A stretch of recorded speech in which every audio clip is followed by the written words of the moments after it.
Y'all don't hear us. Pull up a seat and motherfucking listen.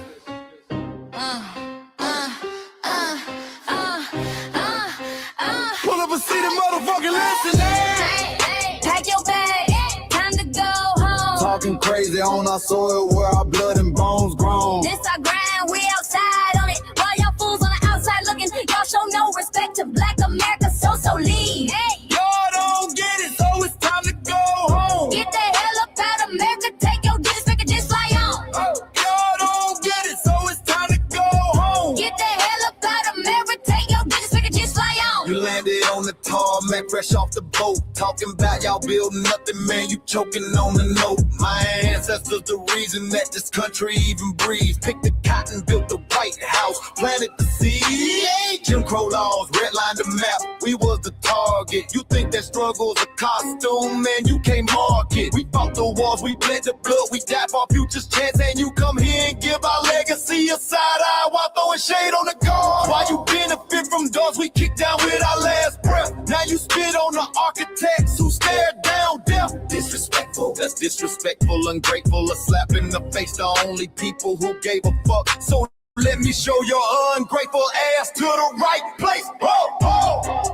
Pack your bags, time to go home. Talking crazy on our soil where our blood and bones grown. This our ground and we outside on it. While y'all fools on the outside looking, y'all show no respect to Black America, so leave. Y'all don't get it, so it's time to go home. Get the hell up out of America, take your disrespect and just fly on. Y'all don't get it, so it's time to go home. Get the hell up out of America, take your disrespect We and got just the fly on. passport, the visa, the privilege to be here. Cause my grandma didn't march for y'all, so disappear from our land. You cosplaying our pain.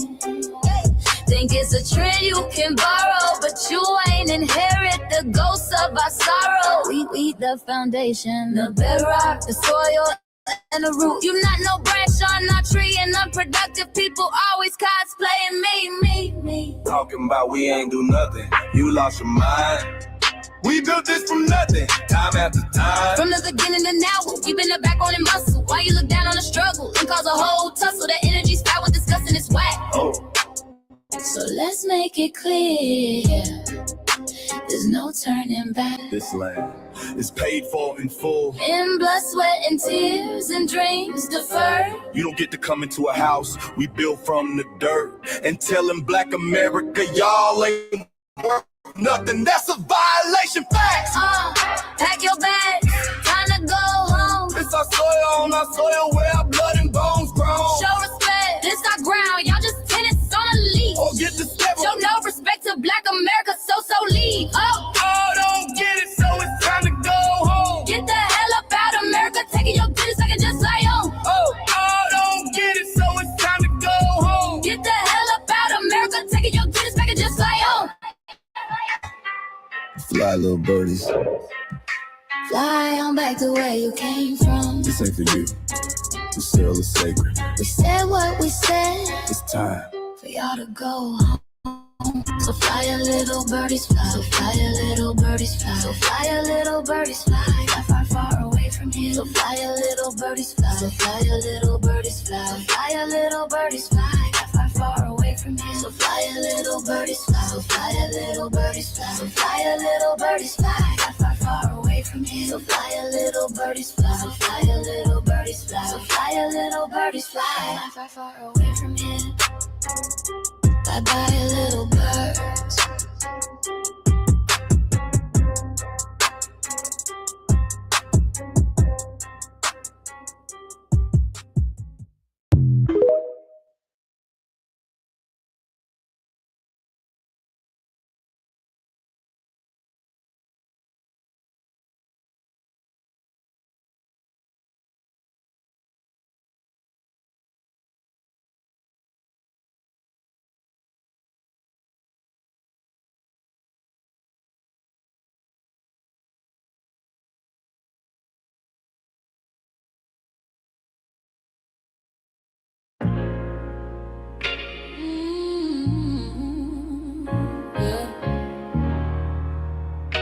They thought we forgot, but we never forget.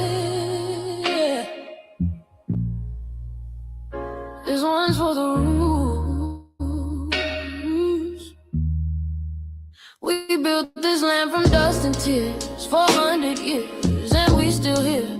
They write new rules, but they don't see. Every freedom they got came off you and me. We planted seeds, they took the bloom. We lit the flame, they left the room. But we back now, no disguise. The spirits woke, we realize all we want is what we earn. That sweat and blood, yeah, that table turn. You can't buy culture, can't fake that fight. This is our day, this is our ride.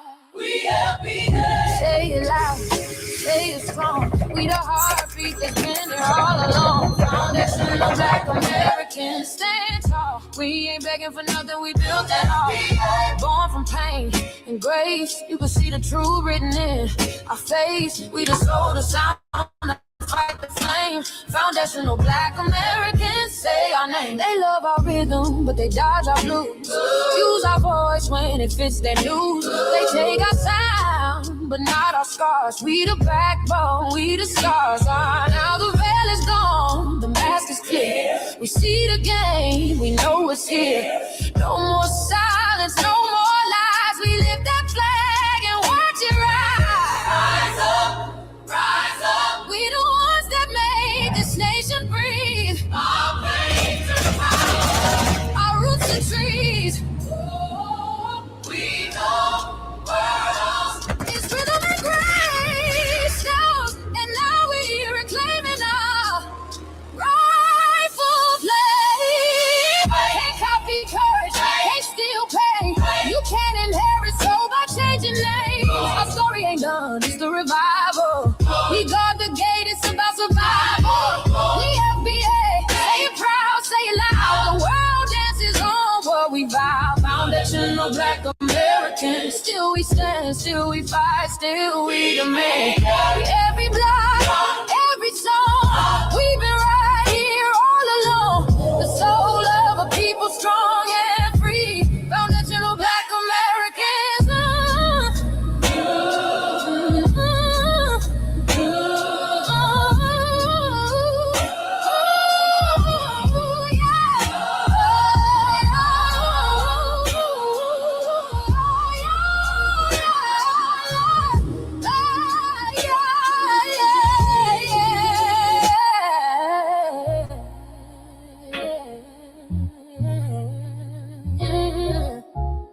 We the first, we the root, we the fire. Still rising, still here. Foundational Black American. We set the tone and they copy the cadence. Dance to our drums and deny the foundation. Wear the style but don't honor the source. Smile in the crowd and you distance and force. Say you not us but you rap like we breathe.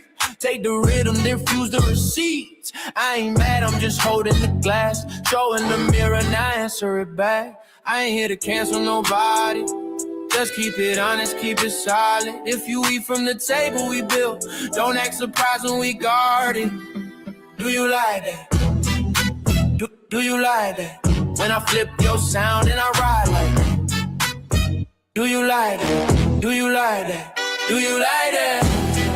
Cause that's how it feel when you borrow my culture. Then act like we never mattered. Hip-hop. Mike Larry. Now this shit here is what see it is. We're not fighting your battles. We're not carrying your fear. We're not lending our history to people who erased us while we were here. Just cause you born here, don't make you FBA. That makes you a citizen, learn the difference today. This is lineage, not a look you can wear. Not a costume you borrow when it benefits you there. You used our culture like an access card, backstage pass, a straight facade. But now the mirror's in your face, no disguise. And you're uncomfortable looking truth in the eyes. We didn't leave our land to beg for a chance. We stayed, we fought, we took every advance. That's the separation, that's the line you cross. We paid the price, you learned the cost. You waving your flag on our soil, but fighting not to go back home. Waving flag soil, building comfort on a foundation you didn't know. We waving our flag, red, black, and gold. Stood our ground, never sold. You waving your flag on our soil, but scared to build what you claim you love. Our humor, our style, the way we move, the smoothness, the sound, the things we prove. Music we birth, language we shape, innovation forged under constant escape. Warrior spirit means stay and defend, not flee your land and rewrite the end. You call it success, but don't confuse the two. East came after what we went through. You abandoned your land and called it strategy. You waved that flag loud, but won't return to build your legacy. That contradiction tells the story for you.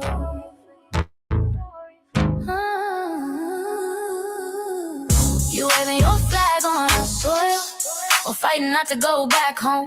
We waving ours where we were forged, every inch earned, every brick known. We can't be deported, and that truth changes everything. We can't be deported, and that truth changes everything. We know who we are, and now we see who you are too. Just because y'all born here doesn't make you FBA at all. It makes you an American citizen. It's biologically impossible to be us, because it's a lineage, not some damn costume you can just put on to look cool.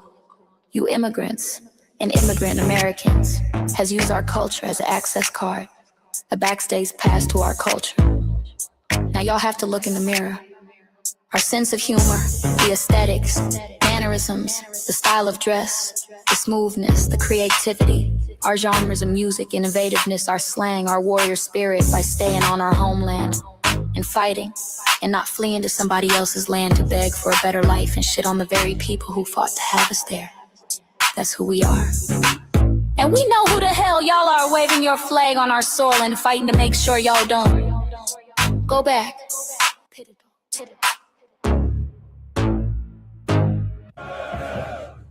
You can't leech off our culture anymore. Beat it!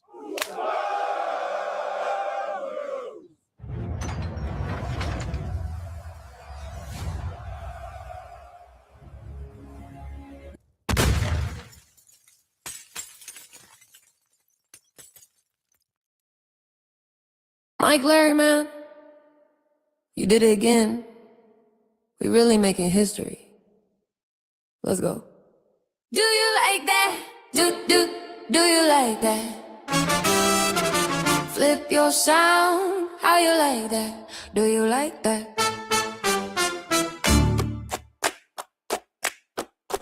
Do you like that? Say it loud, don't walk it back. Do you like that? Do you like that? You grew up mimicking us, now y'all switch it up. Do you like that? Turn the carbon copy, y'all ain't black, what the fuck? It's funny y'all connecting to our culture like it's Wi-Fi. Wi-Fi. Surfing on our waves of our culture, no more agua. Still in my culture for all these years. Look how time flies, all these colonizers in disguise. Hate y'all still, hate us outside. Study doctor, vampires, suck the blood of our guilt. They copy the flavor, sip the juice. Love the results, hate the truth. Who? Do you like that? Do you like that? Do you like that? Flip your sound, how you like that? Do you like that? Democratic shields, talking points, the road they fill. Fish and chips, agent on the mic, judging FBAs, but ain't you half white? Talking like you one of us, we need a proof face. The agent type with a prune face, like 50 and Jim, it's a cold game. Throwing stones cause we built our own lane. I'm joking, kinda, but I mean that. Smile calm, pressure intact. Y'all proud where y'all from, where they flag, beat they drum. But when it's us, tone switch fast. Same pride, but it's too much. FBA pride, lineage solid, you can't put this on, can't try it on. Built here, stayed and fought, that's the difference. That's the car. Do you like that? Do you like that? Say it clear, don't twist the facts. Do you like that? Yeah. Do you like that? Do you like that? Point made. No edit. No care.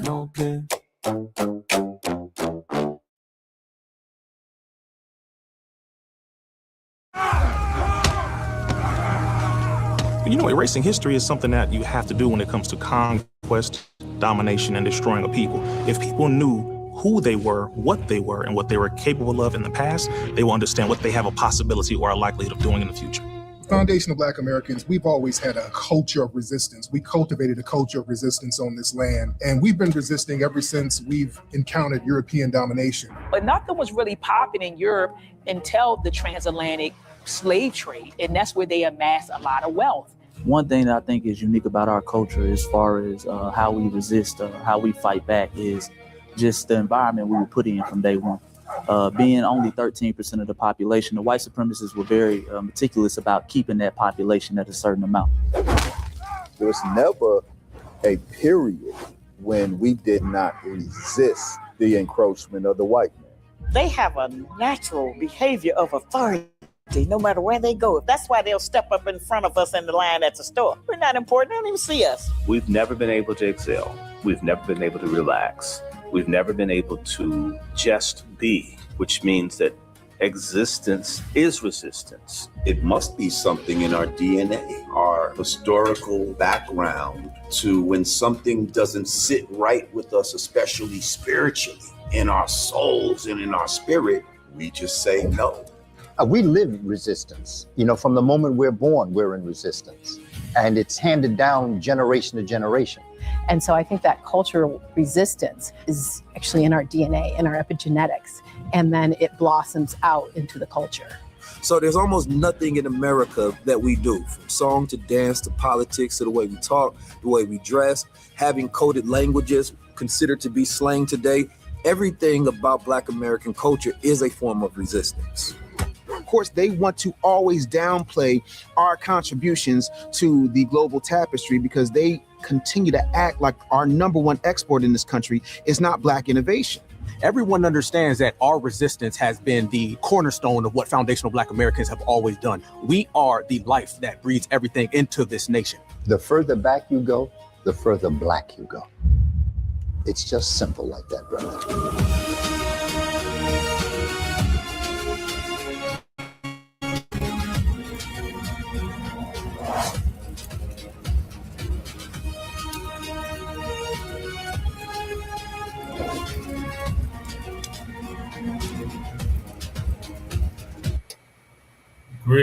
Greetings. Go ahead, Shabaka. Yeah, greetings, ladies and gentlemen, and welcome to Shabaka'S Blacc Experience Enhanced Season 11, Episode 30, in conjunction with the Frontline Black News.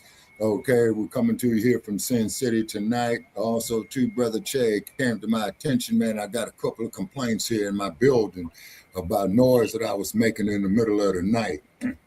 So that's what I was dealing with, you say, and that's why that dude got barred, man, is because that's the type of junk I don't need. Okay, reading in your description tonight. Okay, bear with me, ladies and gentlemen. Okay, it's because I got the browser on here, Brother Che, that's kind of like making me work 2 and 3 times harder. You know what I'm saying? Okay, yeah. So just bear with me. Okay. And then also, we got another episode coming on tonight at 9:30, right after this one right here. So tonight, ladies and gentlemen, on Season 11, Episode 30, Shabaka'S Blacc Experience Enhanced in conjunction with Frontline Black News, we'll be discussing several topics. Replacing FBAs, why U.S. culture is in decline. United Kingdom gas shortage, factor crisis, job market 2026 crisis, millions struggling to find work.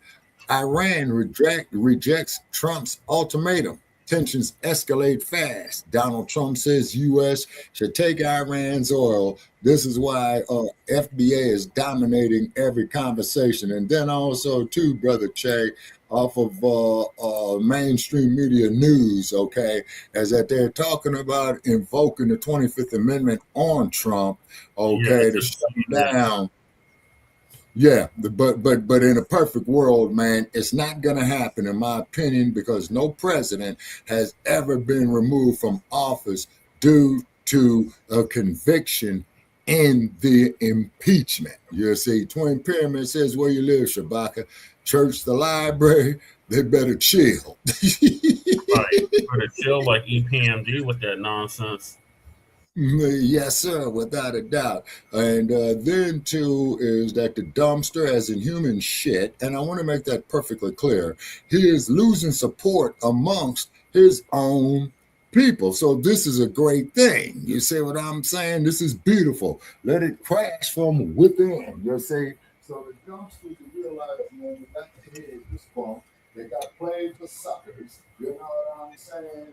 And then on top of that, Trump agreed to a 2-week ceasefire subject to the Strait of Hormuz opening. So therefore, they're calling this bluff, man. Trump ain't going through with it. Now, speaking with another individual earlier today, who's very familiar with that part of the world, okay, what's happening over there with the Israelis needs to be brought into question as well. Netanyahu shouldn't even be in office. Yeah, that's what I'm saying. Yeah, Netanyahu, you need to shut it down. You see, it's because what's happening is, Brother Che, is that these people, Dumpster, Netanyahu, okay, they sitting up here gambling with our lives, literally gambling with our lives. And then out here in Las Vegas, once again, I see the chemtrails going up right there. And then on the Artemis spaceship, they said they're going on the other side of the moon, but we'll discuss that there at another time. But we're staying on topic because Brother Che has been on me to stay on topic. They already went. They already did the flyby. They should be on their way back now. Okay, and then from what I understand, when they get on their way back, they're going to splash down there near San Diego, California. So hopefully they hurry up and get them up out of there, because that Pacific Ocean right there is full of jaws, if you know what I mean. Yeah. You know what I'm saying? And so we appreciate the brother going up there, because he made Black history, being a very, very knowledgeable man. And I do believe that this is the furthest that a Black man has went out there into outer space. So once again, people thank Dr. Mae Jameson, also to the Sisters with the Hidden Figures. Thank One them. of the sisters was in that intro, Shabaka, in the video I played. One of the sisters okay. helped with that. Like, that's why I play those videos, because they're very they're very uplifting videos. Most. So I need to finish the intro, Shabaka. So Shabaka's Yes, Black sir. Enhanced is based on the 50th anniversary of the founding of the original Blacc Panther Party for self-defense. We started on Blogtalk Radio back in 2016 and have been around for 11 seasons now. Shabaka's Black Experience Enhanced covers the Black experience from the beginning of time until 10 minutes ago. It is also a part of the Frontline campaign and has recently, within the last 2 years, moved from Blogtalk Radio to Streamyard. Please make sure y'all like and share the broadcast family. Please join us on Streamyard, YouTube, Frontline Black News. The links to all of our channels are in the description, including Frontline Black News. Frontline Black News 2, a backup channel. Make sure y'all sub up to that. Just catch how they try to take Frontline Black News down again. Then my personal page is A-Chain Chroma, which has a damn strike on it. Bastards. Oh, man. Make sure y'all sub up to that channel. That's where we stream all the city council and local events here in Denver. And the Royal and Lady Chase Seduction Doll channel. Make sure y'all sub up to that so she can start going live on that channel. The RBA, the Revolutionary Agenda, make sure y'all sub up to that. She'll be covering topics that we don't normally get to on Frontline Black News and Shabaka'S Blacc. Okay.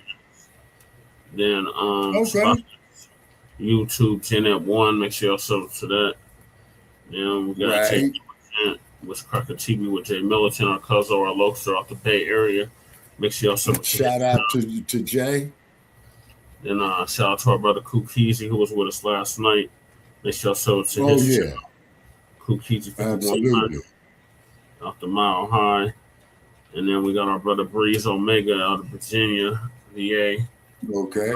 In New York. Make sure y'all sub to his channel. He just surpassed 1,000 subscribers. So salute to Breeze.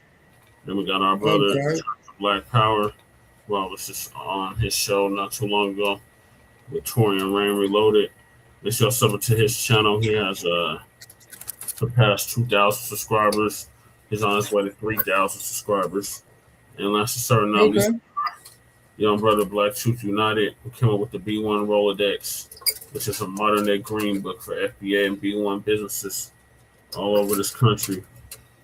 And yours truly is in it. So for my political work. So make sure y'all hit the links for the B1 Rolodex, and the link to submit a business is also in the description. Then the petition for reparations, make sure y'all sign that, the change.org petition.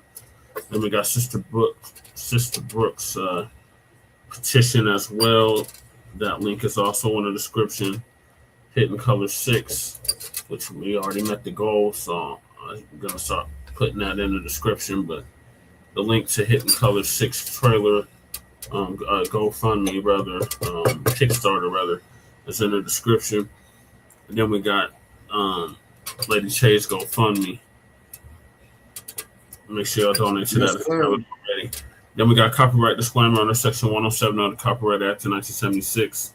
Allowances made for fair use for purposes such as criticism, comment, news reporting, teaching, scholarship, education, and research.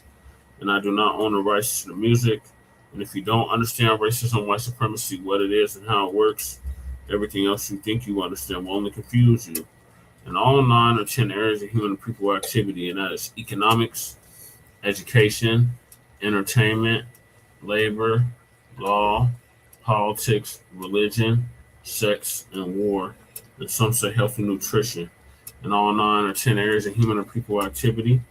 And when you, a Black person, are captured by any race soldier, you must never fuss, fight, or flee. Comply and defend yourself in court. Also by Neely Fuller Jr., ProduceJustice.com. And shout out to our elder, Neely Fuller Jr. He transitioned exactly a year ago at the age of 95. And when you full life. Certain not least, we got racism, white supremacy, is subconscious and conscious behavior to maintain white genetic survival, to prevent white genetic annihilation. And that was by the late great master teacher, Dr. Frances Cress Wilson, who passed away exactly 10 years ago at the age of 80. And she would have just turned 90 about a week or two ago.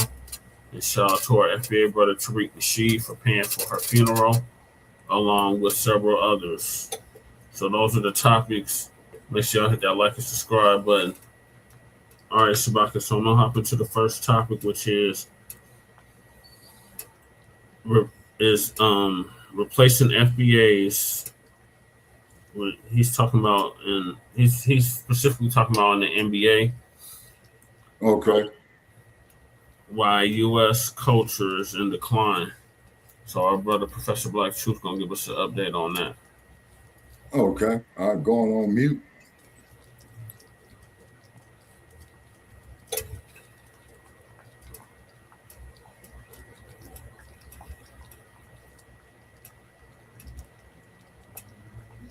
And happy new Black Media Appreciation Month. Family and fellow soldiers, I'm the Professor, and this is the moment of truth. Culture doesn't just sprout out of the ground. People have to make it happen, and that creation process isn't just actions. It's also a system of history, memory, and thought that goes along with it.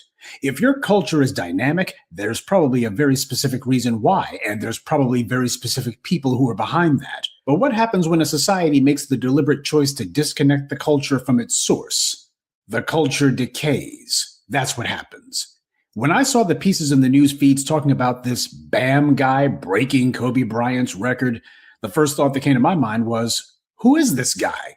No, seriously, I had to stop and look up who he is because I never heard of him. And yes, there are those of you who listen to me and say, but Professor, you don't even like sports, so of course you wouldn't know who he is. You don't know sports in general. That's a fair criticism, but you don't understand. I knew who Kobe Bryant was without even having to watch the NBA because he was so accomplished and so well known. He was the biggest name since Michael Jordan. So when he got that second most points scored record, it made sense. Please tell me, though, how a guy most of you never even heard of does the same thing.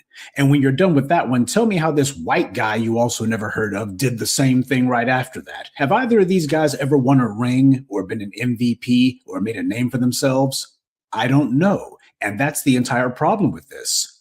What makes a basketball player great is not whether they score the most points in a single game. It's about whether they have the most games won in a single season. Kobe Bryant had 5 championships. He set the second most points scored record in 2006. The Lakers didn't make it to the championship that year. Kobe's old teammate Shaq won that season's title, but there was outrage from fans that Kobe wasn't MVP for that year. And that was because Kobe Bryant had a standout season, and he had already won 3 championships by the time he set that second most points scored record. Bam Adebayo, however, is still working on getting his first ring. You see, what happened with Kobe was an organic process. On the other hand, if you got a guy who shoots 80 points in a single game or even 100 points in a single game, you could dismiss even those high scores as being nothing more than a fluke, especially if the player normally only scores about 20 points per game, which is what Bam Adebayo typically scores. But you see, after that 83-pointer, he went right back to scoring only about 20 points per game. It doesn't do much good for you to score big one game, but score low the rest of the season. What makes a champion is consistency. Michael Jordan had it, Kobe Bryant had it, Adebayo does not. This is why I don't see any basketball fans making a big deal out of it, nor should they. And now the white media is pushing that another player I never heard of, this one named Cooper Flagg, sounds like he ought to be working at a hillbilly mechanic shop, he has quote-unquote broken a Kobe Bryant record. In this case, scoring 20 or more points in 25 games before turning 20 years old. And they're already trying to crown this white player as the second coming of Kobe Bryant. Again, I don't know sports, but I do know how to read. And according to the internet machine, Cooper's team, the Dallas Mavericks, don't have good odds of making the playoffs this season, which means that they won't be getting a championship this year. Again, this is a guy who normally scores in the low teens, and scoring 20 points consistently doesn't matter when your team has lost twice as many games as they've won. So, what are these nothing burgers really about? We've seen this one before. Baseball had the so-called home run derby back in the 90s, which gave sports both Sammy Sosa and the notorious Mark McGwire, who became famous for his steroid use. Of course, the white media didn't do to him what it did to Barry Bonds when he surpassed both those clowns. Nobody called Mark McGwire's record tainted or anything like that. The white media shielded Mark McGwire from criticism. Barry Bonds, on the other hand, is still the home run champion to this day. And while the home run derby did increase interest in baseball, that bump in attention didn't last. You need players who can consistently help grow the sport, and self-hating immigrants like Sosa and overrated steroid users don't do it either. You need black people who are standing on business and not literally trying to whitewash themselves. Black empowerment is more than just an economic philosophy. It's an oppositional ideology to white supremacy and the satanic damage that it does. This is the problem that white supremacy has always had toward foundational black Americans in particular. This is why Hollywood made room for immigrants like Harry Belafonte, Sidney Poitier, and others pretty much from the beginning almost. Ronald Reagan made a Caribbean immigrant, Colin Powell, the first black head of the Joint Chiefs of Staff. And Democrats made a Kenyan immigrant, Barack Obama, the first non-white president. And what's really sad is, despite his disgracing himself with the Second Iraq War, Colin Powell still somehow managed to be less of an embarrassment to black people than Barack Obama was. But neither one of those two got out of line with their white paymasters. Both of them were ultimately only self-interested, which was why they were acceptable to white society in the first place. And we also had a number of tethers and foreign flags who called themselves rewriting our history in order to try to legitimize what amounted to culture vulturing. And while these efforts to make non-FBAs the leaders of the culture failed, that never stopped the white powers that be from trying. In the world of sports, they've been attempting to purge foundational black Americans since at least the 1980s. And when you take the soul out of something, can you really be surprised when the body begins to wither and die? The last time baseball had organic growth and genuine interest was when you had FBA talent leading the league, like Ken Griffey Sr. and Jr. Trying to artificially manufacture that kind of dynamism doesn't work. Sure, the racist owners of these sports leagues may be able to tolerate the sight of non-FBA black players, but they never liked it. It's a tactic as old as anti-black racism itself. When black people make something hot and they create an enormous wave of momentum for it, sooner or later, the white powers that be push those black people aside, have some flunky or other stand out front and claim to be the reason why such and such is hot. From ragtime to rap, we've seen white power run this play over and over and over again.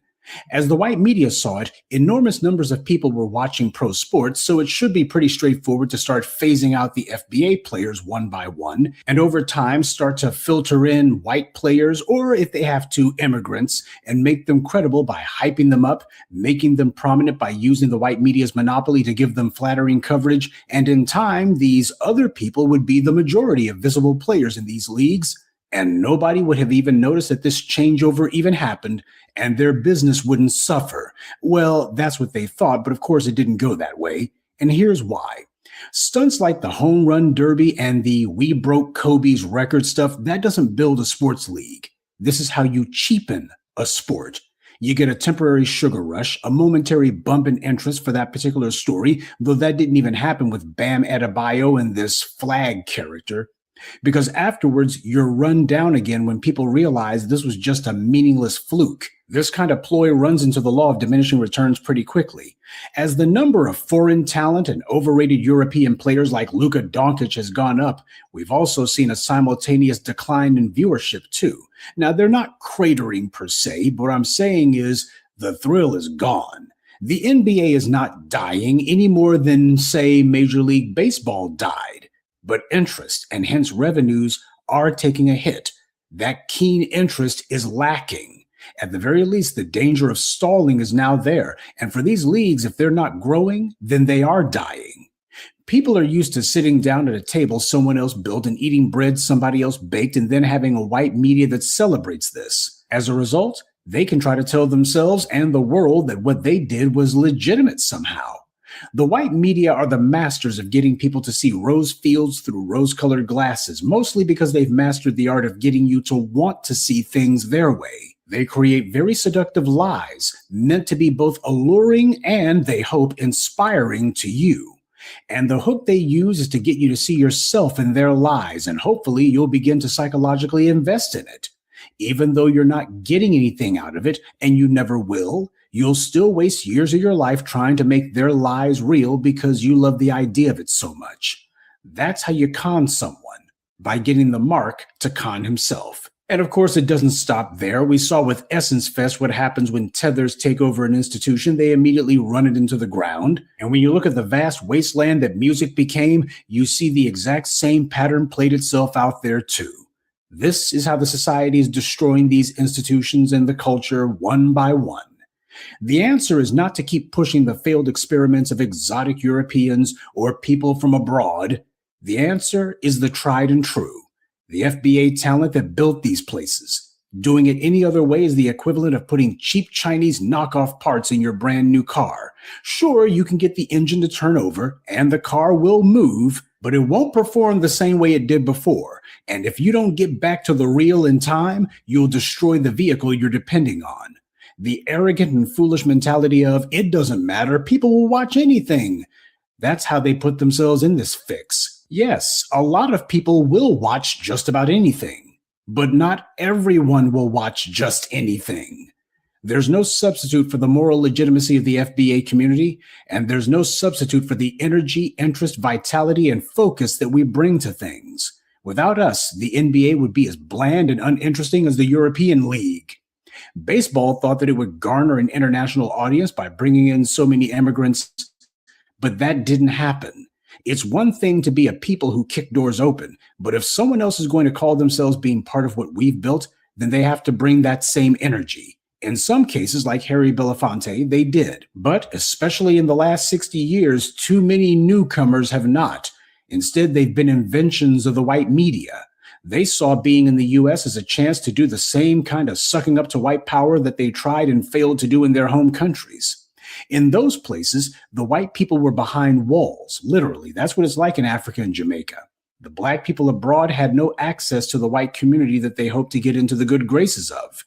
The Negro sellout misleaders in Africa and Jamaica had already made their deals with the devil, and so white power caked them off, gave them some goodies, and a disproportionate number of them chose to act as the ruthless guarantors and protectors of white privilege in their own lands ever since. You see, pretty much the greatest tragedy of colonialism is that the black populations of these places learned the wrong lesson from being colonized. Instead of learning that blackness is the tie that binds and that they must unite with one another and unite against white power, instead, all they learned was that they should imitate their own corrupt misleaders and try to find the easiest and laziest way to get some crumbs from masses' table.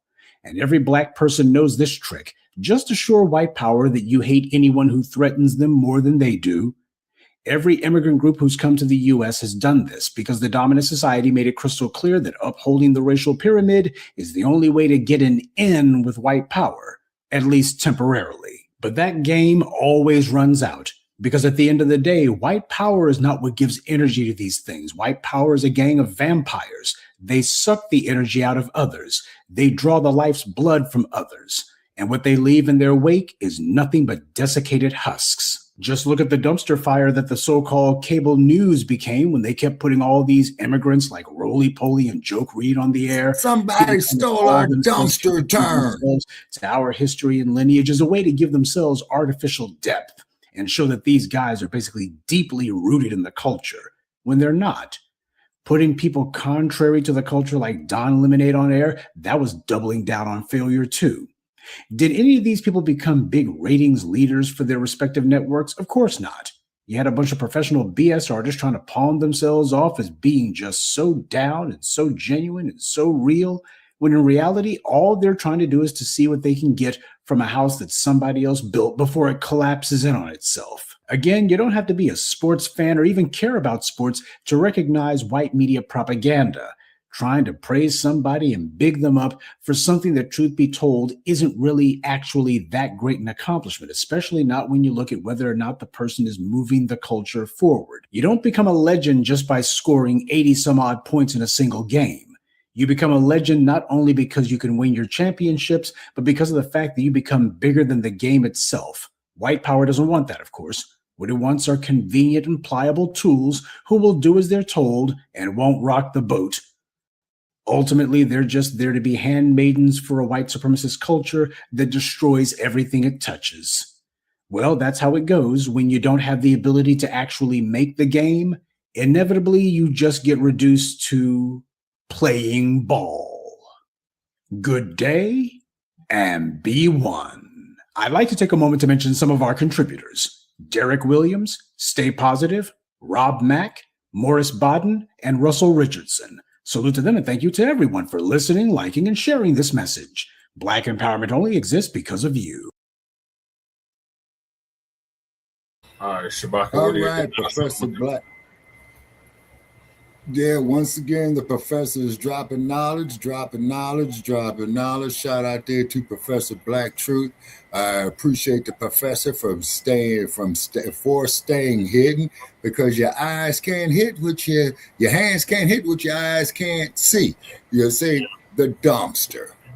Yeah, the dumpster. Okay, I heard on mainstream media, I got an unconfirmed report, is that they are talking about Brother Che of the 25th Amendment of removing his ass from office with this situation over here in the Middle East. Okay.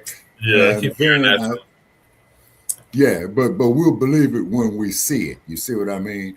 And then also too, I'm stating here on the air, we did get a complaint from our management over here that I've been making too much noise in the middle of the night. You see what I mean?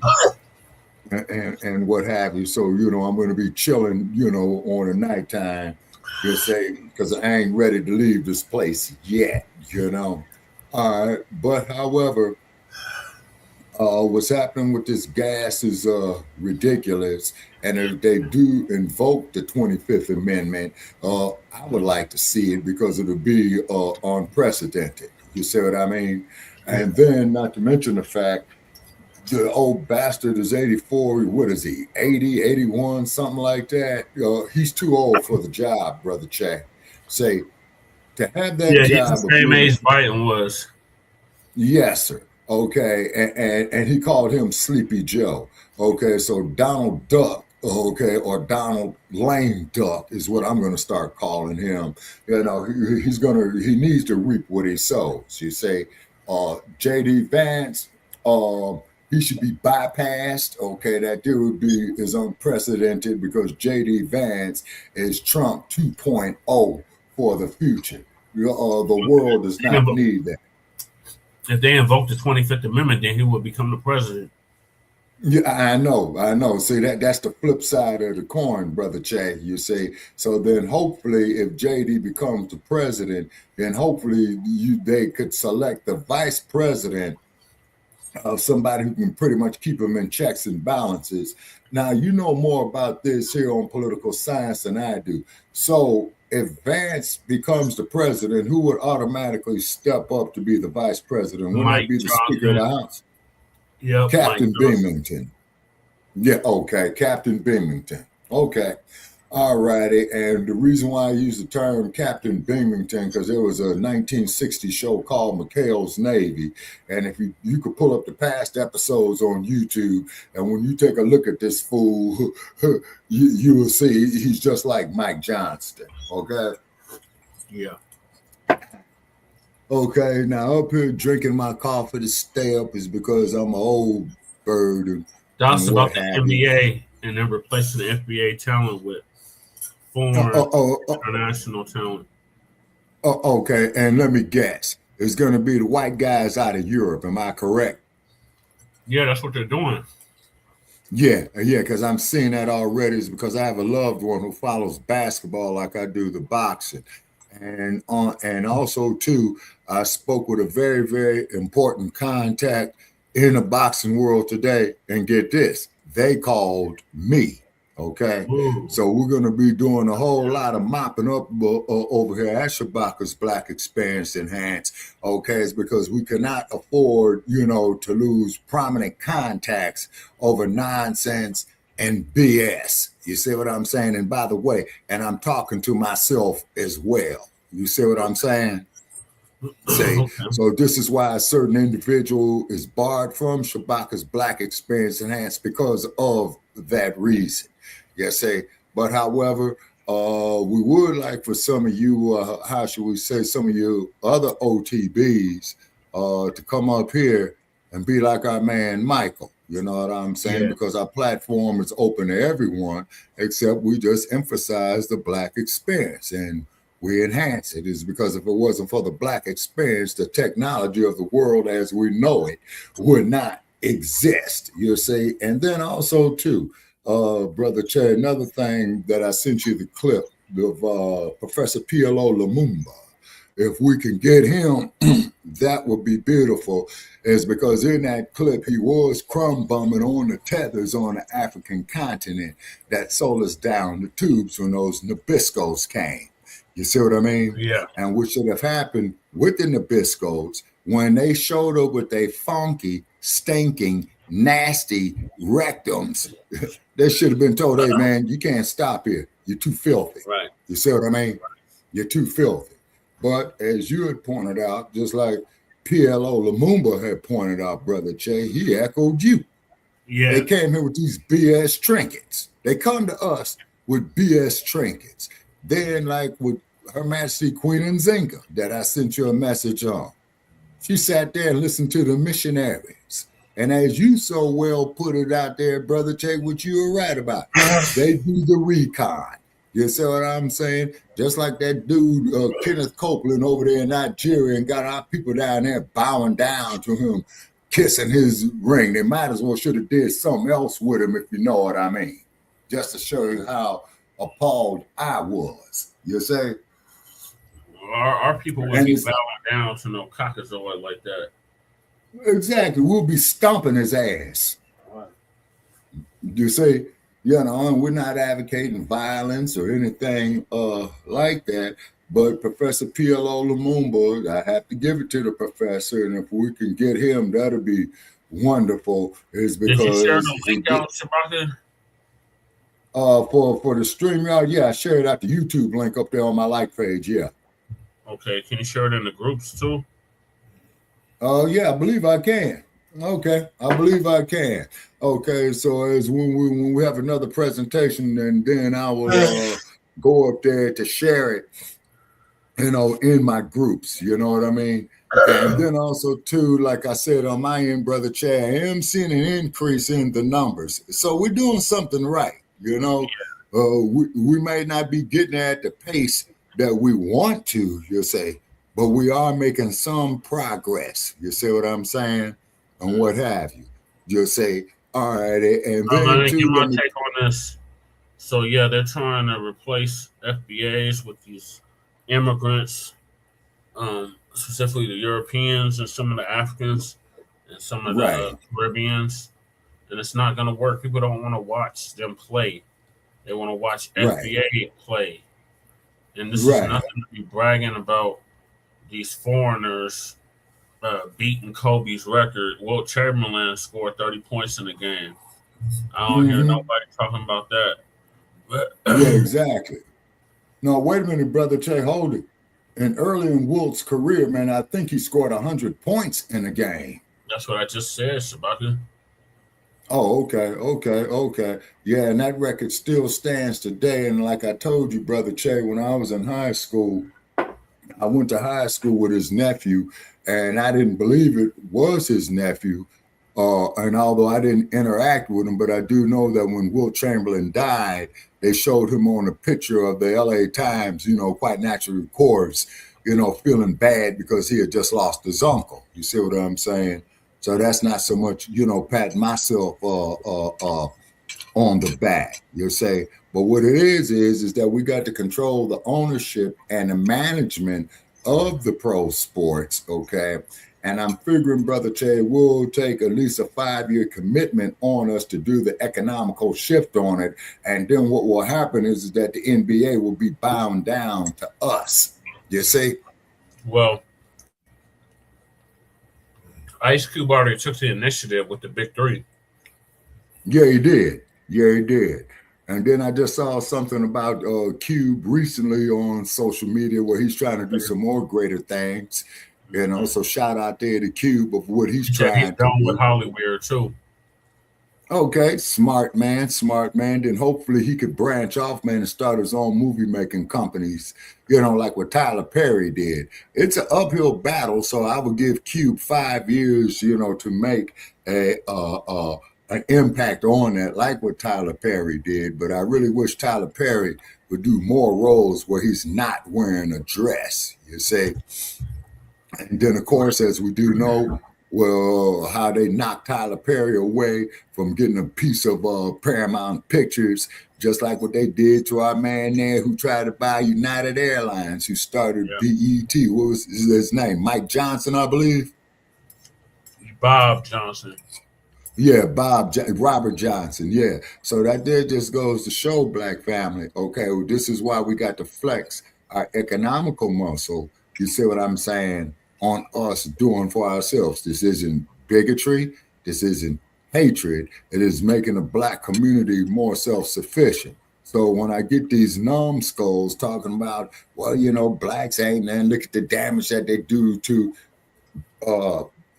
yourselves and your people and all this old type of garbage, you see, that there give me more cannon fodder. You see what I'm saying? The kind of man these idiots. You see what I'm saying? And yes, I'm calling them idiots. Okay. Now, we don't advocate hating anybody, but what we do advocate is that we do not hate ourselves. You see what I'm saying? There's a big difference between the two.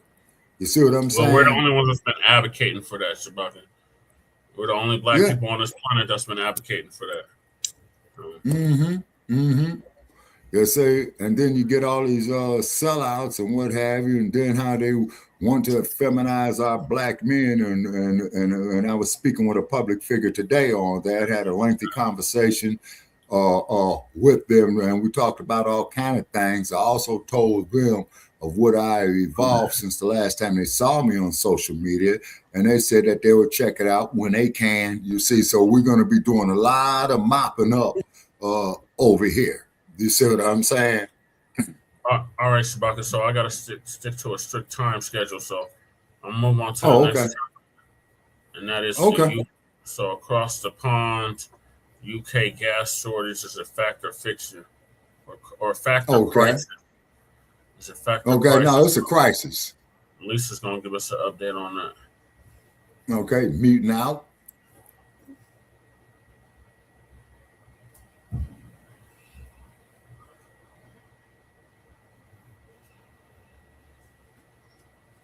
and the lines are long at the gas shortage. Yes. Now you know why the UK had that Zoom call. Many of their gas stations around the UK have ran out of gas. And they have the signs up and the lines are long at places that do have gas. And they're on the verge of running out of gas in just a few days. And folks keep saying, this is coming to America. This is coming to America. And all I have to say is let it happen. Let it happen. Because number one, I think with this war and the high gas prices, they should allow the people that can work from home, they should allow you to work from home. Many people don't have big salaries. And now you are asking them to pay all this gas money to commute. And we already know it's going up because it always goes up in the summer months. So they're already telling people to anticipate. Look at the gas prices now. It may be double what you're looking at right now in the summer. So if you're already at 4, you could easily be at 8 or even more by the summer per gallon. And some places are already at $8. So those folks are going to be, they said there's places that could be looking at $15 a gallon. That is absolutely crazy. You know, let people work from home. Seriously.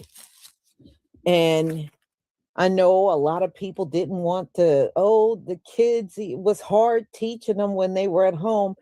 Well, it's going to be hard for a lot of these parents to get their kids to school, especially if they don't have a school bus. Yeah, Right. so it's about to go crazy. But it's happening already in the UK, in Scotland, also in France. They got signs up at gas stations saying they have no gas, they're out of fuel. And you know, the Straits of Hormuz 1973. is closed. And Iran, they don't want to hear it. They are not opening it back up. They don't want to hear it. They're keeping it closed until further notice. So let's get to it, y'all. This is bad, but they're saying this is the way it's going to be all over. I showed you Australia, and I'm hearing the same thing is happening in the Philippines. They're on the verge of running completely out of gas. So, you know, you can thank Donald Trump and Netanyahu for what's going on now. Not that they care, you know, those people are millionaires and billionaires. They could care less about what the average person is going through. They don't care. Right. Please give me a 1 if you can see my screen.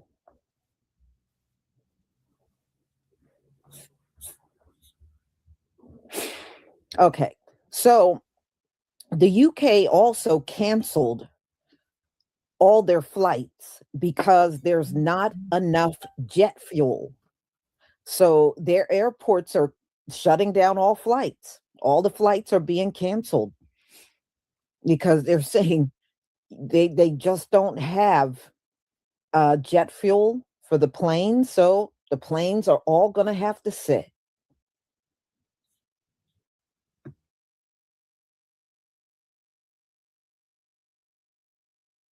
The first airline in the UK has just canceled all flights because they cannot get a hold of jet fuel. This is a canary in a coal mine. There are going to be jet fuel, diesel, gasoline shortages worldwide. It's just going to affect different countries at different times. Also, I heard online that about the last kerosene shipment just arrived to the UK, and there's no plans for further shipment. So the third world is going to be screwed the first because they don't have the reserves, they don't have the refineries, and it's going to cause chaos there, then the second world, and then it's going to be everyone, and it is going to spark a tidal wave of inflation globally. You're already seeing it everywhere. Amazon Fulfillment just raised a 3.5% fuel surcharge on everything. All these prices are going to start being passed along in the next week or two, and it's not going to stop. Oil is one of those things where it instantly goes up, and the cost is usually instantly brought upon the customer.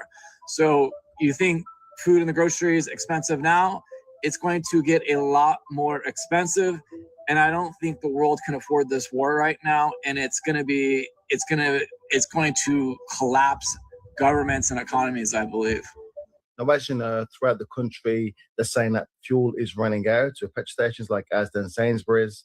But who believes this? I don't believe it. Something tells me that they're creating a crisis to justify increasing these prices beyond £2 per litre, which is going to happen. I mean, the writing is on the wall. They are making an insane amount of profit from this. People are panic buying, they're putting fuel in containers. And let's face it, we all know what their agenda is. They want to hold on to that fuel and maybe sell it for a profit. Because if it does run out, yeah, that's a money-making scheme. Like for the example of the PlayStation 5 when it first released, when it was sold out everywhere, people bought it, put it on eBay, and made back 4 times the amount because people were desperate for it. I mean, there's no denying that obviously the conflict in the Middle East is having an effect on fuel. I get that and I believe it, but it's not the only place in the entire world that provides fuel. You've got USA, you've got Norway, you've got the North Sea. This whole conflict is such a world disruption. I just want it to stop.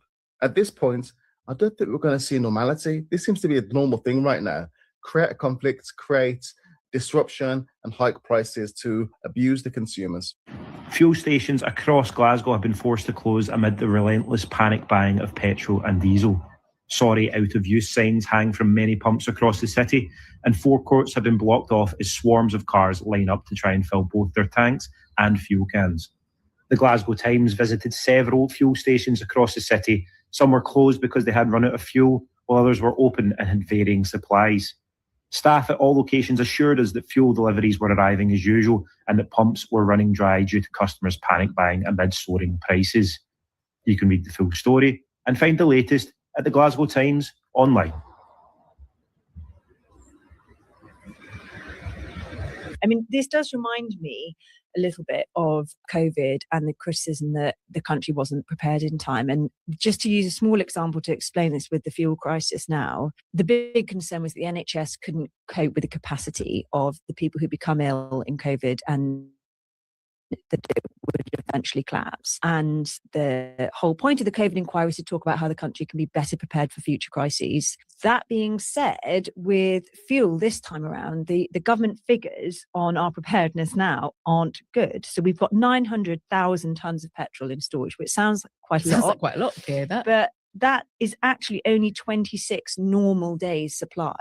So that doesn't sound like quite a lot. No, it doesn't, particularly if people are going to start panicking and buying more because they're worried. If you're a driver in the UK, then you should know the government is looking at a potential fuel shortage due to what's going on in Iran at the moment. They've come up with a proposal to deal with it, and let me tell you, it is absolutely insane. If you think things are bad at the minute, fuel's at an all-time high, every fill-up's costing you more. This next step makes that look like nothing. It doesn't just make it more expensive, it starts controlling how you actually use your vehicle. This isn't just a small change or something you can adjust to and move on from. This hits how far you can drive, how often you can drive, and how long every journey takes. Now, just before I get into this, do me a favour, make sure you're following the page and sharing the video so that I can keep you up to date with all of this information. So right now, as bad as it is and as high as the prices are, you can just go to the forecourt, fill your motor up, drive where you want, whenever you want. And what they're looking at removes everything about that completely. They're looking at bringing in fuel rations, something the UK's not seen since the 1970s fuel shortage. Well, instead of you deciding how much you put in your car, the government wants to set a limit on how much you can buy over a set period, no matter how much you need, what your job is, or how far you need to go. They also want to bring in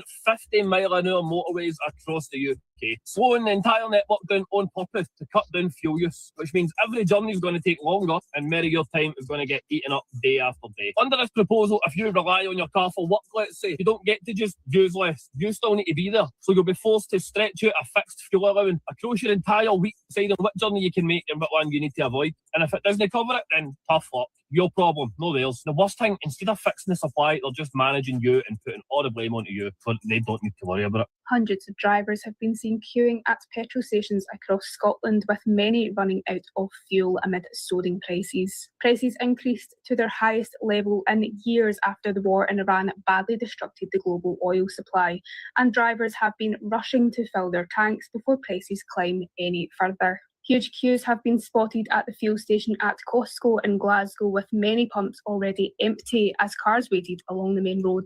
Several supermarket petrol stations have also run out of petrol across Scotland over the last week. I mean, this is just selfish. Just look It's at called greed. Just absolute desperation. I mean, we're not going to run out of fuel, love.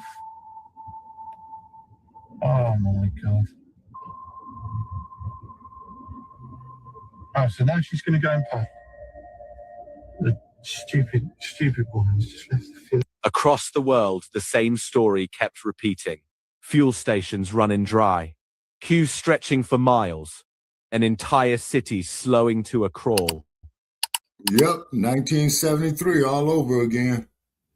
Chat, we are cooked, bro, yeah? No fuel here, no fuel there, no fuel here, no fuel. Bro, we're literally, bro, it's getting peak out here, fam, yeah? This whole round wall, bro. No more fuel, fam, yeah? It's peak out here, man. The game's gone, bro, yeah? No more fuel. Man, we are cooked beyond belief, bro, yeah? This whole, bro, I have no words for that, yeah? Even here as well, no more fuel. Bro, no fuel anywhere. I think this is just a start, fam, yeah? The game's gone left, bro. The game's gone. British drivers are being warned of a long-term fuel shortage as conflict in the Middle East sends prices at the pumps soaring. New figures show the gap between petrol and diesel has hit a record high. Diesel has jumped to over 181 pence a litre. That's nearly 30p more than petrol, marking the biggest price disparity we've seen in at least 20 years. The crisis is being triggered by the conflict in Iran, which is choking off vital shipping lanes in the Strait of Hormuz. Experts warn this isn't a quick fix. To keep essential services moving, the government is now being urged to look at ways to reduce national fuel consumption before supplies drop even further. I run out of fuel, pushing the car down the hill. Oh my days, bro. 30 miles an hour, I might even get flashed with the engine off. That is nuts. Okay, can we make it to the Sainsbury's pump all the way down? We are carrying some speed in neutral. Oh my God, are we actually doing this, guys? Inshallah. Bismillah. John just dropped me off. Shout out to John. Oh my days, Sainsbury's is here. The plan was to push it all the way down here, but it's just a series of uphill and downhill. It just wasn't gonna work. God damn, man. Oh, such a peculiar day. Alright, so I topped up. Yeah, this how I know it's a scam. First of all, this jerry can, £6.25. Secondly, flipping £5 or something like that. No, sorry. What am I talking about? £5. It's a 5 litre can.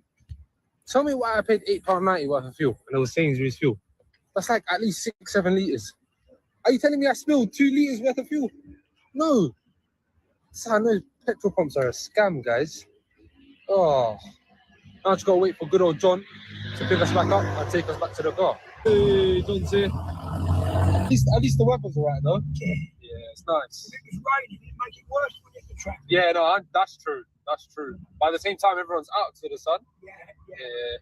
Where's your I think it's just down there, I think. There it is. Perfect. Thank you ever so much, John. I really appreciate it.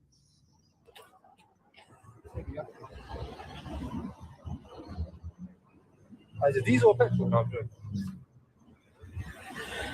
Okay, John dropped us off. Got the can here. We can rip off the fuel. Guys, I'm not stupid, by the way. The car's needle said 25 miles left.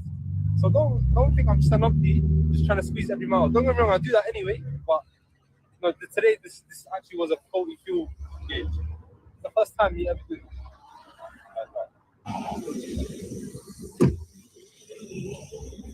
Sally, where's the key? Oh, moment of truth, lads. Is it gonna start?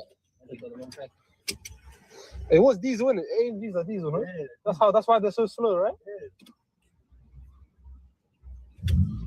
Yeah. Wait, let's prime it. We've got to prime it. Got to save the fuel pump. Even though I already started it. Look at that. And the fuel needle hasn't moved. Look at this dookie car, bro. We're going straight to Sainsbury's, bro.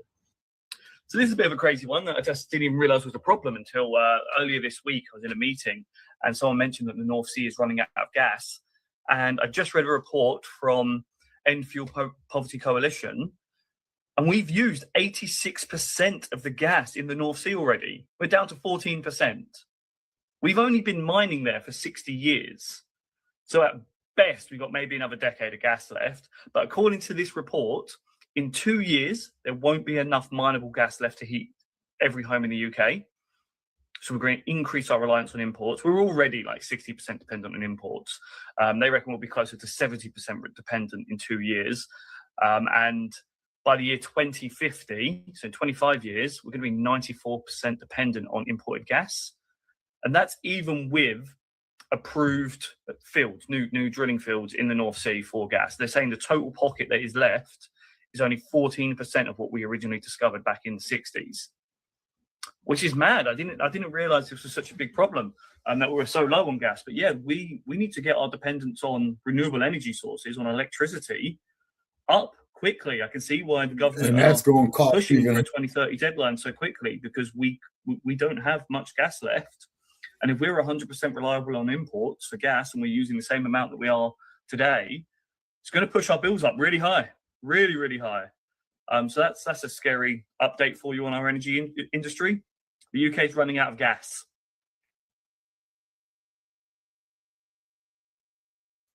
Okay. What they're getting ready to do, people, okay, is All that right. they want you. First, I want to say, Queen Red Pill, I see you in there, and thank you for the Zell. I did get it. I deeply appreciate you. Thank you. And y'all, you see what's happening? They said this will ultimately be the worst energy crisis to ever happen in Europe.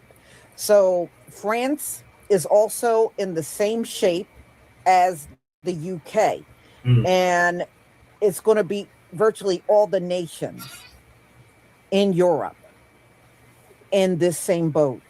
And they said this summer will probably be the worst energy crisis the European continent has had in its history, because there is no gas coming. I think they said there's only one oil tanker headed to the UK.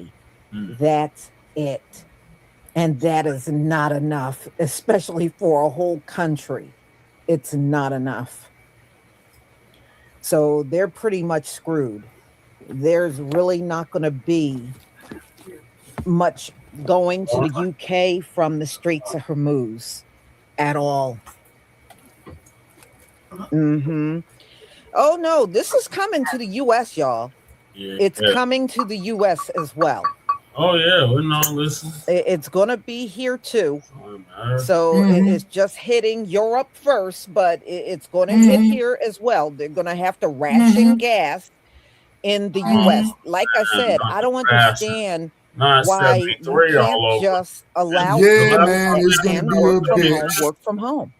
And keep your gun with you. At the end of the day, economically, it would be more worth it. The last time we had to do that was 70-30? You know, you got to wake up. And when you get paid, you got to go driving and hunting around for a gas station, which is more than likely crowded. If they have gas, you know, it's just not worth it. And that's what they're doing over there in the UK. They said sometimes they got to drive around to several gas stations before they stumble upon one that got gas. And usually if it does, it's a sea of cars already there. The gas lines. That's coming. Then they're gonna have the odd end on your license plates. What they Oh, did it's today definitely is coming odd, here. tomorrow is And I even. think a lot of these people are not going to be able to handle it.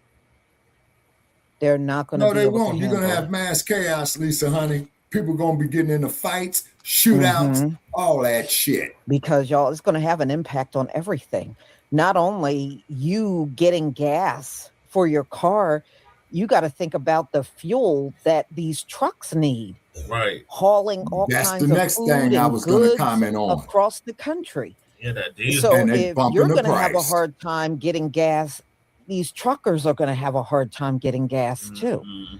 And it's Yeah, going the to price of goods have an is gonna impact go up. on, you know, goods Yep. and food and everything that you would find in the store. If they That's what can't, they if call look, if there's not macroeconomics. enough fuel, then you're going to see the same thing that you're seeing over in Europe. They're going to ground all of these planes because there's no jet fuel. Exactly. And then they're gonna push the sale on these damn electric cars, which is gonna be costing you six figures. Boy, Don't it is going to buy be the something out shit. here. If it's not essential, Shabaka, yes, don't buy this. Well, I'm not upset Right. that the police car, Erica J. I ain't upset about the police cars. They need to leave us alone anyway. Right. Yeah, it's going to be everything. Look, even the school buses. Everything gonna be. You know, your kids Mhm. back and forth to school. Even the school buses are going to be short on gas. Right. Having the kids going to school in the Yes. dark again. Yeah. Mm-hmm. You know, and think about these farm, Yep. all of those farm equipment, you know, tractors and everything, they run on diesel. Yeah. Yep. Chain reaction. You know, they run on diesel, which means they're going to have a problem even doing any kind of upkeep on crops without fuel. Mm-hmm. Mhm. And then what's going to Yeah, happen well, is I people. predict by June it's going to be in many states already in double digits. It's going to be $10 and, you know, and higher. Jesus. Yeah, in California, that's what it is now. Mm-hmm. It is now. Mm-hmm. Yeah. Oh hell no! It's like it's still less than 5 here. It's like Yeah, it's going to impact everything. It's going to have a domino effect. It's going to have a domino effect on everything. I tell you what, a lot of people are going to get back on bikes again, and they're going to start walking a lot more often. And I can't. Mm-hmm. Yeah, You know, yeah. it's Well, it's gonna hit us. Just give it a few more weeks. I think we're weeks away from that happening here in the U.S. I really do. I think we're only weeks away. Mm-hmm.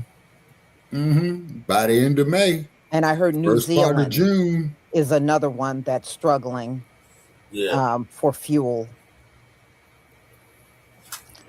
So, y'all, I'm going to go ahead and conclude. Thank you so much. Let me see. Thaddeus Peterson, 1990. Thank you so much for the super chat. I guess people better start canning gasoline like veggies. Oh, yeah. You better have some backup plan. You got to be careful with You that out and in your this whole desert. That family shit better will have a ignite. backup plan. Yep, it's volatile. You know, you may have to tell your children you can't be taking them everywhere.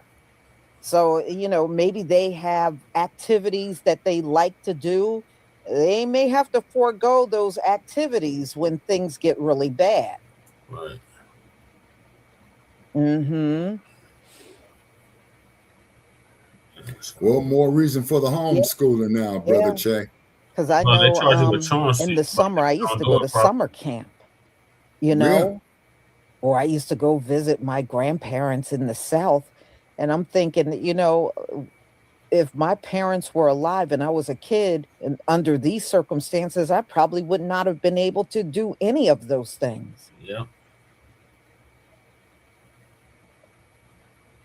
I'm glad they were here. Yeah.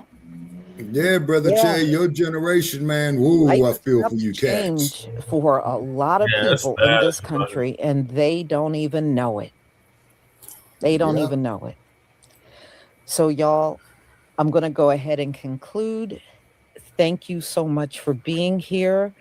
I am working on a few things for tomorrow. So be on the lookout for my live. I do have some really good things in mind that I'm going to be talking about tomorrow. So everybody. And I learned who put her on. I thought it was Professor Black Truth, but it was really Torian Rain. Shout out to Torian. Make sure you check him out too. He's real heavy. He did the We Fought Back series along with several other series. Shabaka, you want on mute? All right, what is your commentary, Shabaka? And what is your thoughts on a repeat of 1973? Okay, first thing what you need to do, Brother Che, your generation, is get yourself in shape, lock and load. It's because you're going to be having a whole lot of ADWs with firearms over this damn gas. And another thing that's going to happen is that these damn electric cars that are six figures, $100,000 to buy them, they're going to go up to $200,000. Now, if the son of a bitch had any type of compassion, he would lower the price on those cars, is because the trucking industry is going to affect. To lower to what, 50? Yeah. They'll say lower it to 25 if you can, is because, see, what's happening is diesel fuel is always higher than conventional gas. Yes. Now, the motherfucker who really needs to be hauled off into court behind this bullshit is the chairman of British Petroleum. Okay? You see what I'm saying? And what's that his son name? of a bitch. I forgot his name, but that's the son of a bitch, man. When they had flooded the Gulf of Mexico. Yeah, with the oil spill. Right, that was British Petroleum. You see what I'm saying? Then Yeah, the looking reason at why all I the couldn't get no good seafood down there on Bourbon Street. Right, because all that shit went up there into the bayou. You see, that's why I don't eat catfish. That's why I'm not fucking with no crustaceans. I grew up eating all of that, Shabaka, but I hear what you're saying. You say. Yeah, exactly. You say, so basically, people, the best thing what you would have to do is grow your own food. But the drawback on that is you got all these goddamn GMOs in the shit. You got that 4-eyed bastard Bill Gates buying up all the farmland. Not only that, they got the monopoly on the seas. All the seas. That's what I'm talking about. That's what I'm talking about, Brother Che. Hold on, Shabaka. I'm trying to educate our people on something. Go ahead. Go ahead. Monsanto Bayer got the monopoly on all the seas. Yeah. Are you done? Well, and just like with Monsanto, okay, with those that's what I'm just talking about, Shabaka. It's Monsanto Bayer. They're the ones that own all the seas. Yeah. And then for the sake of our viewers, is there in California in the San Joaquin Valley, which is America's salad bowl, as they call it, right? When the wind blows and the spores from those Monsanto GMO plants land on the other plants, right? Those plants automatically become the property of Monsanto. Bayer. Yeah, Monsanto Bayer. Yes, sir. So that there is going to bring up some other shit up there in the California state legislature where they're going to drag their damn feet on. People are going to be getting paid off on that. So essentially, Brother Che, if you ever saw a movie called Soylent Green in early 19th... There's more. There's another jabby jab. Oh, yeah. So you already know how I feel about that, okay? It's because I got my vaccine, man, in my refrigerator. It's called Limeade. I got mine in my hand. It's called Simply Orange. Yeah. See, and I got the Simply Limes. Any of the Simplies, man, is good. It's organic. But I prefer the lime. You see what I'm saying? Because you got the Simply Lemonade, the Simply Orange, You see what I'm saying? Yep, that's what I just sipped on. Yes, sir. And then too, man, now what are these punks are going to do in the California state legislature, the Florida state legislature, and the U.S. Congress? You see what I mean? What them punks going to do? Yeah. They're going to shore up their own resources. No, Che, here's what they're going to do. They're going to go shore up their resources, and then they're going to declare Congress out of session. They're going to go underground, Shabaka. They're going to that bunker. Right. Yeah, which is the bunker. You see what I'm saying? Then they're going to leave our folks out here. You see what I mean? Believing in bullshit. You see what I'm saying? And then they're going to come talk about this all-inclusive shit. Okay? You say, and actually, Black family, if we play our cards right, we can make an economical shift, like Muhammad Ali did. Oh, shit. Black white man's in the building. Certified salute. Oh, dynamite. Power dynamite. Let me bring you in. Sorry. Yes, sir. And then and then on the economical YouTube basis, brother and Jay, saw you guys on here. What's up, brother? Right on time, Black Hey, dynamite. Black okay. So Yeah, what we man. have to do. I see y'all talking about the president, you know. Please enjoy. And the rest. he folded on well, I hope he folded, because you never know, because sometimes he'll say he gonna do something and don't do it. I mean, he'll say ain't gonna do something and do it, shit like that. Right. Especially on this. Right.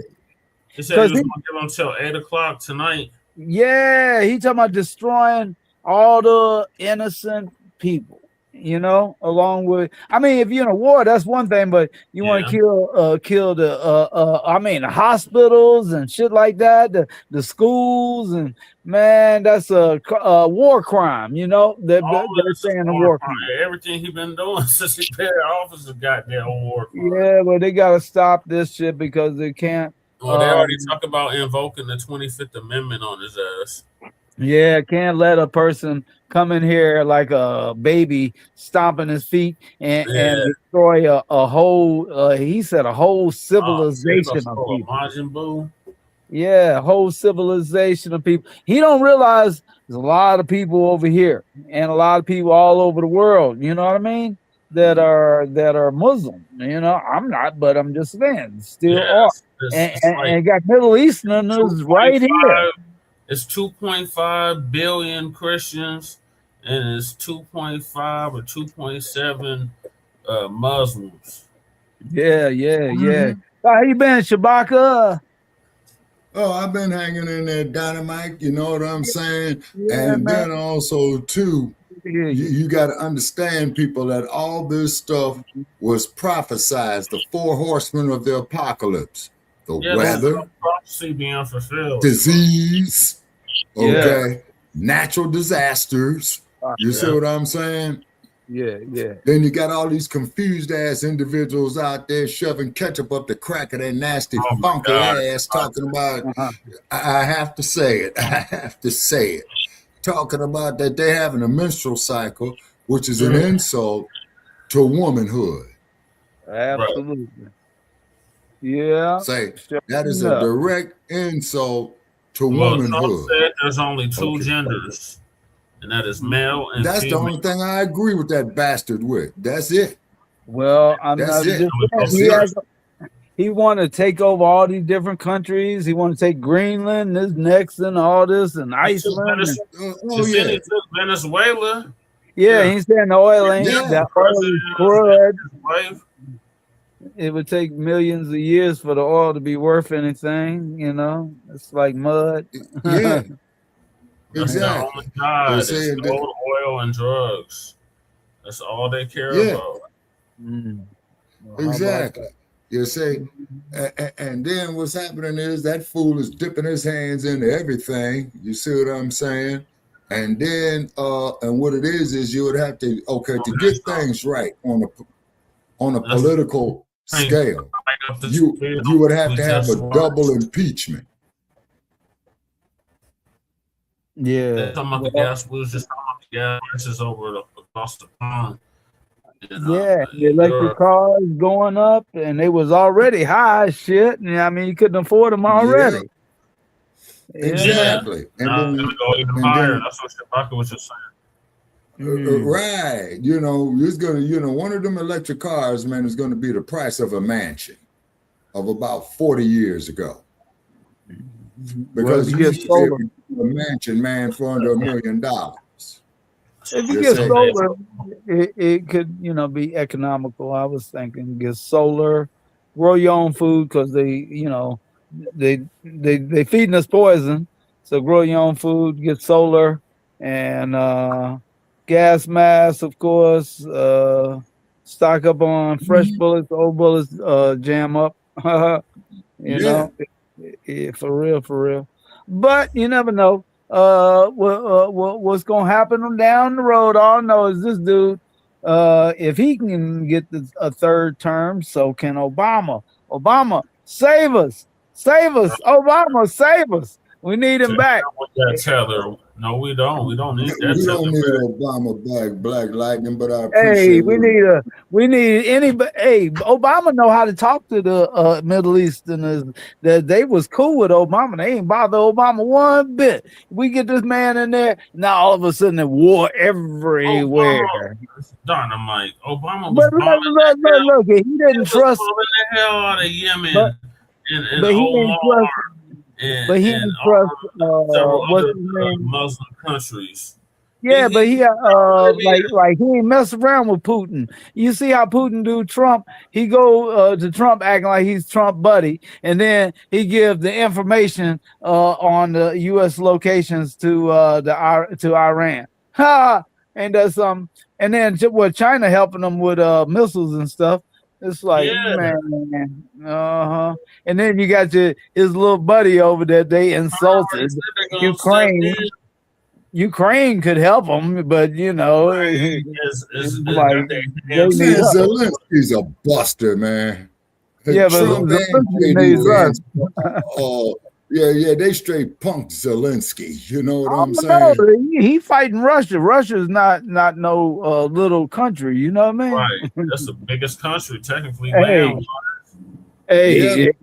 he ain't messing around. He ain't gave up yet. He ain't gave up no ground yet. And neither is a lot of people might not know it, but those what do you call it? The Strait of Hormuz? How you pronounce it? Right. Yeah, you got it right, Hormuz. Okay. Now it's real narrow. It's like in that movie, The 300. They could hold it because it was real narrow. You can only get so many through at a time. It's only 50 miles wide.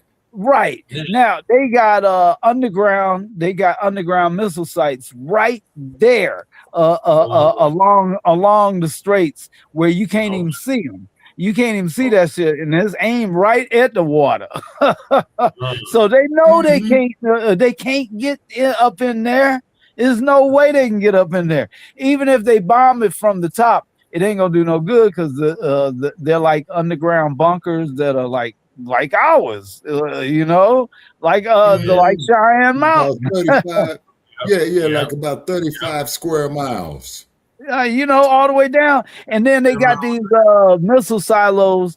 They open up like 8 of them at a time, and them joints shoot off like they shit like the boys in the hood shooting up with a switch. They using switches on missiles. You know what I'm saying? Yeah. So that's why Trump talking about, we gonna do this and gonna do that, but you're not gonna get through there. And even if you were to bomb the hell out of that country, by the time you think it's safe to go up in there, their fail switches to bomb your ass as soon as you come through that water.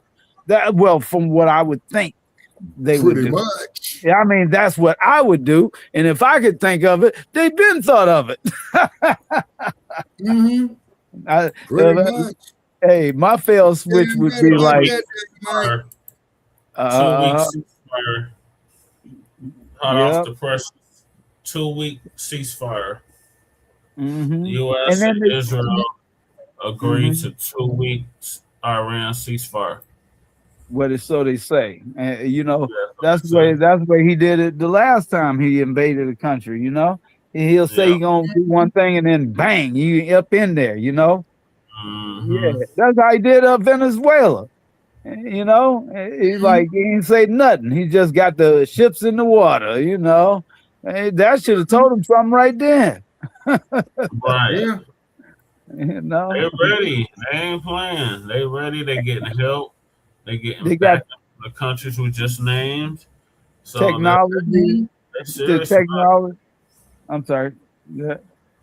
I was saying the technology too, you know, with the technology that they're using to cut people, I mean, to cut the whole, you know, in other words, give them a blackout. Yeah. You know? Yeah, Pretty give them a blackout.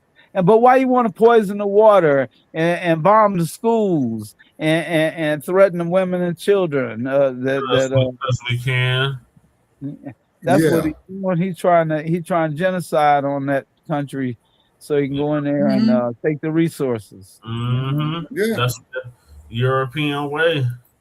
Man, but America gonna get caught up in this. It's not the as they say, the American way, to be a tyrant, to be a dictator, to be what do you call it when you go conquering other people's countries? Imperialist. Imperialist. Yeah, he's an imperialist to the MAGA hat core. Oh yeah. Oh yeah. Oh yeah. And then Dynamite, I've been arguing with these stupid bastards, man, on my like page, right? And so then, you know, While what you a sister doing told that, me. I'll move on to the next job. Any so it's the job market, but continue your thought, and then we're gonna get into the job market crisis. Okay. Okay, so therefore, so what I've been doing is blocking and deleting them. You know what I'm saying? They say I've been blocking and deleting them, you know, and then on top of it as follow, well, like and subscribe. Yeah, and I've been blocking all idiots. I ain't deleting or blocking nobody. I'm stay on their ass until they see it my way. They be like, oh damn, here he goes. I make them block me, Shabaka. I'll be on their ass. I'll be on their ass. They shouldn't have never bothered me. And you know, hey, here's something funny. I went on TMZ, right? And I said, on this, I mean, they had a live going. I didn't even know they go live. Yeah, they be live. Yeah, Harvey and all them. I was trying my best to get their attention, right? And I ain't get their attention. I got somebody else's attention. So I got on his ass. No, I was just saying that I was joking. I was saying JD Vance, well, you know, so they say, I don't know. JD Vance looked like he hitting on Erica Trump. Look like. So I said JD Vance is dating Erica Trump. And then this guy, I ain't gonna say his name on here because I don't want to make him no more famous than I did on there. But he say something like disgusting or something. And I said, oh, my bad. She's not saying JD Vance, she's saying, and I said his name. But he started cracking up on that shit, and he said, proceed. And then, no, I told him, here's what I told him. I said, well, if I can't, I said, well, I'm the world's greatest comedian. If I can't joke about JD Vance, I'm going to get on Ed's ass. Oops, I didn't mean to say your name, Ed. I said, I'm going to get on his ass. You know, if I can't get on JD Vance, he say, proceed. I was trying to get TMZ's attention. No. So that stay away from TMZ. I want their attention, man. They can get me on there. They can say, look at the Black Lightning. Can you tell us all about it? And I say, I'll tell you all about it. That's like talking I got to get on TMZ. Y'all might not want to go on TMZ, but I do. I'm going to be right in between Harvey and I'm going to be right in the middle. I'm going to say, now look here, fellas, I'm going to tell y'all all about it. Sit down. Now, here's what happened. I don't know shit. Dynamite. Listen to me when I tell you this. Listen to me very carefully when I tell you this, Dynamite, okay? What y'all don't like TMZ? Hell no. I don't like the police. I don't like the What? What, Shabaka? What's wrong with him? CIA. I don't like none of that shit. Okay, I was doing a live feed from Hollywood Boulevard. Okay, Brother Che was looking at it. I went by TMZ. Okay. TMZ, Che told me, man, avoid them like the damn plague, because I did my live feed right there in front of the Grauman's Chinese Theater, or the Chinese theater there in Hollywood, on Hollywood. It was built there since 1926, where they got all the footprints. You should have interviewed one of them guys, man. Hell no. Okay. I want them to interview me. They paying money. I hope. Okay, but hold on, oh Dynamite. Here's one thing you got to understand. Oh, they'll make us famous. Or they'll make us famous, one or the other. So it's good. But what they're gonna do, Dynamite, they're gonna come up to you. They're gonna say, Dynamite Lightning, and you're gonna say, yo, I'm Dynamite. Hey man, we want to put you up here on mainstream TV. I'll tell you all about it. I'll tell you all about it. Here's what happened. But here's what they're gonna do, Dynamite. They're gonna come up to you, okay? Because see, I've cussed these people out before living in Los Angeles, right? Well, Dynamite, we can't pay you no money, Dynamite, but we can give you some exposure. That'll work. That'll work for me. That'll work for me. I'll tell you now. Hell yeah. I'll be on TMZ. I'll be on TMZ the one day, and all our shit going viral after that. Hell yeah, we're gonna be like Charleston White after that. Okay, but Dynamite, but they ain't gonna give you the money, man, because see what you gotta do when they present you with that contract, man, you got to get next to Brother Che or somebody, man, with some all they gotta do is get on there and tell the world my Cash App.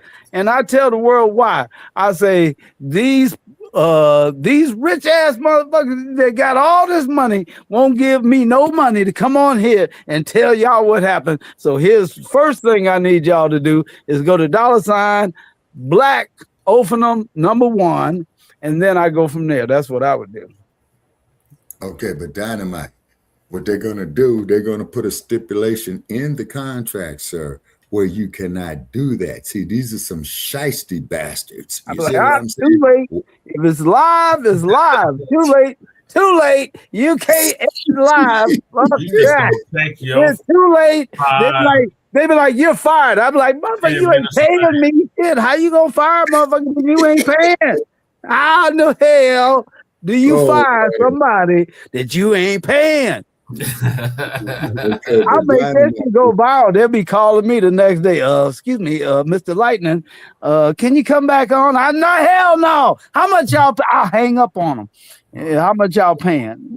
Dynamite, but what they're gonna do? Okay, it's like let me pay the second time. The second time they'll pay. Okay, but hold on, Dynamite. What you got to do, Dynamite, when they come to you with that contract, you got to get that motherfucker before a lawyer up there in Century City, in the Twin Towers, the Century City Towers, because that's where all the entertainment lawyers are. You say, and it's going to be a grind, man. You want to knock on the door, speak to them entertainment lawyers and say, look, man, get me paid off of this, right? Then what man, I'm going to grab Harvey by the, around like I'm his buddy. And I'm going to say, Harvey, write the check. No. Write the check, Harvey. Write the check. You write the check now, Harvey. Or I'm not going to let you know like they got that check. Money, Dynamite. I did. So write me a check. You're charge too on top. Oh, that's right. That's what Pooh Shiesty did. Okay, but hold on, Dynamite. Exactly. Yeah, I better not do that. In jail in New York. I tell him, look here, man. I'm gonna do you a nice broadcast. We going viral. Give me $50,000. He ain't gonna give and it then to look you. at me and say $50,000. Like, God damn. No I said, all right, give me 20. Give me $20,000. I get to negotiating like a mother. Broke Weinstein, Dynamite. That's what I'm They be telling like, you. how much did you give him? $5. But he gonna be famous. Okay, but hold on, Dynamite. When I was younger, man, when I was in Hollywood, Can you send me the link? Because I want to send it out to some people like Black Joe. Oh, yeah. Let's get Black Joe up here. Yeah, absolutely. He probably won't be on stage, but he'll be backstage. saying stuff Okay. to make a lot of sense. Got it. Like stay, And while you're doing that, stay clapped or get strapped. You want me to put it in the private chat? Yeah. Well, send it to me. Yeah, no, I was just sending it to me on my phone. Oh, I gotta pull it up on my phone to do that. Okay, but the number's $1-800-JOKE. You got that? okay, but what I'm trying to It's in the explain to private y'all. chat. Yeah, no, don't put it in the chat. No, it's in the private chat. Yeah, send it to me. How am I get it out the chat? Do I copy it out the chat? Okay. Yeah, you could do that. Yes, sir. You can. Okay. See, I'm not good with this new technology. Okay, Technology. I don't blame you. Yeah, that's exactly what it is. But what you got to do with that contract, y'all. He'll be Okay. back. Okay. But I gotta but get what to you this got to- clip. Finish your thought and I'll play this clip. Okay, so what you got to do, people, you got to take that contract to an entertainment lawyer. You see what I'm saying? And have them go over it because it's going to be ambiguous, okay? Because they figure that you're out there in Hollywood, you ain't never been there before, so they're going to promise you all this shit that ain't going to happen, and you're going to wind up owing them. You see, there's Dynamite. Sorry about that, y'all. See, I told you I wasn't good with that. I tried to tap the link and it took me out the studio. Yeah, that's what happened. Just send it to my phone, then I can send it to them. I'll have to copy it somehow. Get Werewolf. Get everybody up in here. We need all the cast. We need all the usual suspects.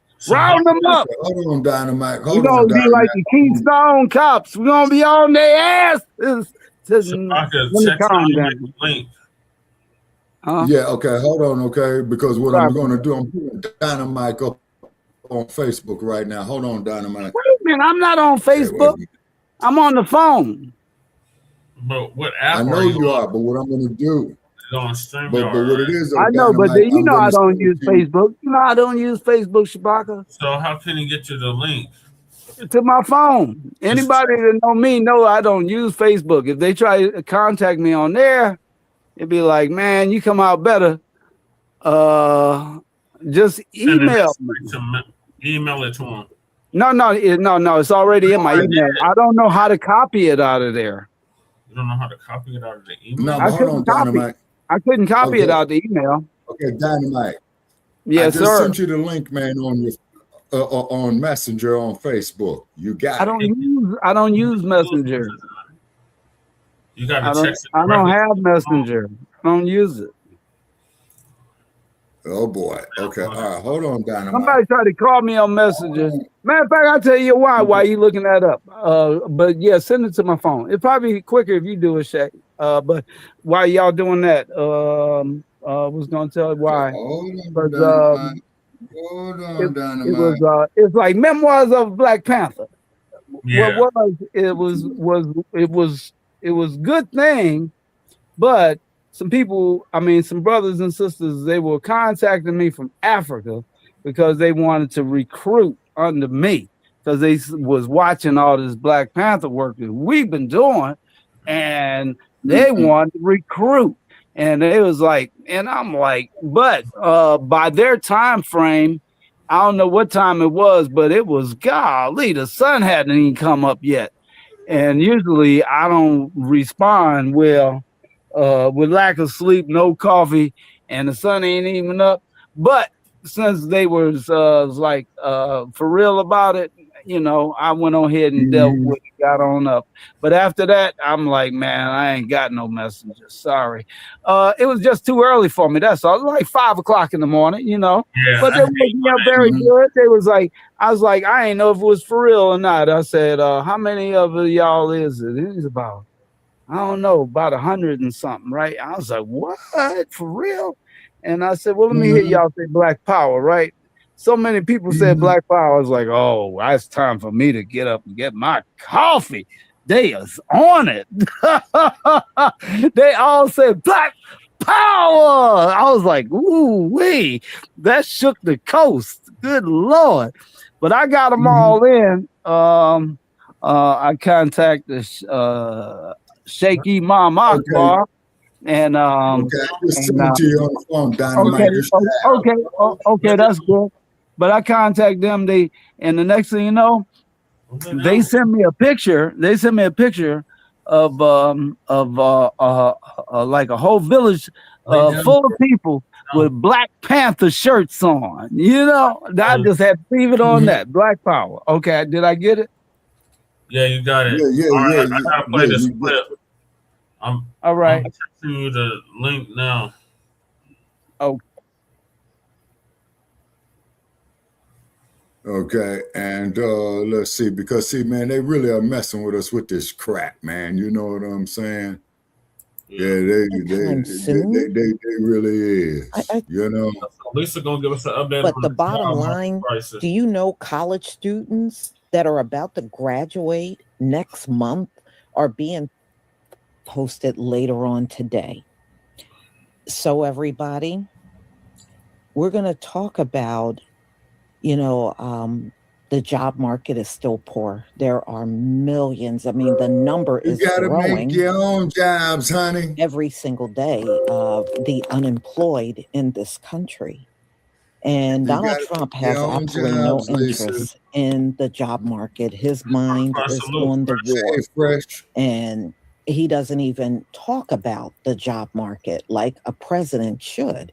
You know, if your people are unemployed in big numbers, that's a problem. And you no longer, the last time he spoke about it, he tried to put it on Joe Biden. Joe Biden is not the president. Donald Trump, you are the president. So whatever happens from this point on is your fault. And the jobless rate is higher under Donald Trump than it was under Joe Biden. He won't even discuss this. He won't talk about, since we've been in 2026, Donald Trump don't even open his mouth to mention the job market out here at all. He knows how bad it is. That's why he won't talk about it. But the bottom line, do you know college students that are about to graduate next month are being told not to expect to get a job? Yeah. This is what they're telling make you a these job, students honey. after going through 4 years or possibly more, especially if they went to medical school or law school. They're telling them not to expect to get a job. That's how bad the job market is right now. That is absolutely insane. You know how much honey, debt and you they're got to in, be innovative. and they won't be able to get a job anytime soon. I think that is absolutely ridiculous. Oh, shit. And I would not be surprised, y'all, in the next year or so, the enrollment is going to be almost dead in this country. Nobody is going to accept being in all this debt, and they cannot land employment because the job market is that bad. In fact, there's more people losing jobs than getting hired. Breeze in the building. And so you're just going to hear more people in 2026 tell you they have put in hundreds of applications and cannot get hired. I'm up here looking Even at for Laura jobs Coates' fine ass for a they're second. overqualified for. They can't get a job nowhere. And it continuously get worse. But see, in these final days, you're not going to need a lot of people to be employed because America's on its way out. And a lot of people see this. In fact, if you go out on TikTok, and I might do this one, if you say America is collapsing, it's like a flood of videos coming up. Since this war, I think this war has really changed the tone for many people that used to one time sound hopeful about this country and turning things around, now don't see that anymore. And we definitely, I don't see that in Donald Trump. I don't believe Donald Trump has the potential or the know-how to turn this place around. He can't do it, y'all. He's not capable of doing it. that's why he is focused on the war and not, on these high gas prices. He really don't care. He feels like that's just something you need to do. Just deal with these high gas prices out here. But he's not talking about, I'm going to lower the prices or I'm going to do this. I mean, happy to hear that. The groceries are going up. Just everything in general is going to have that domino effect. And anticipate the shelves being empty. They said hardly no ships are coming over here from China now. Hardly no ships are coming.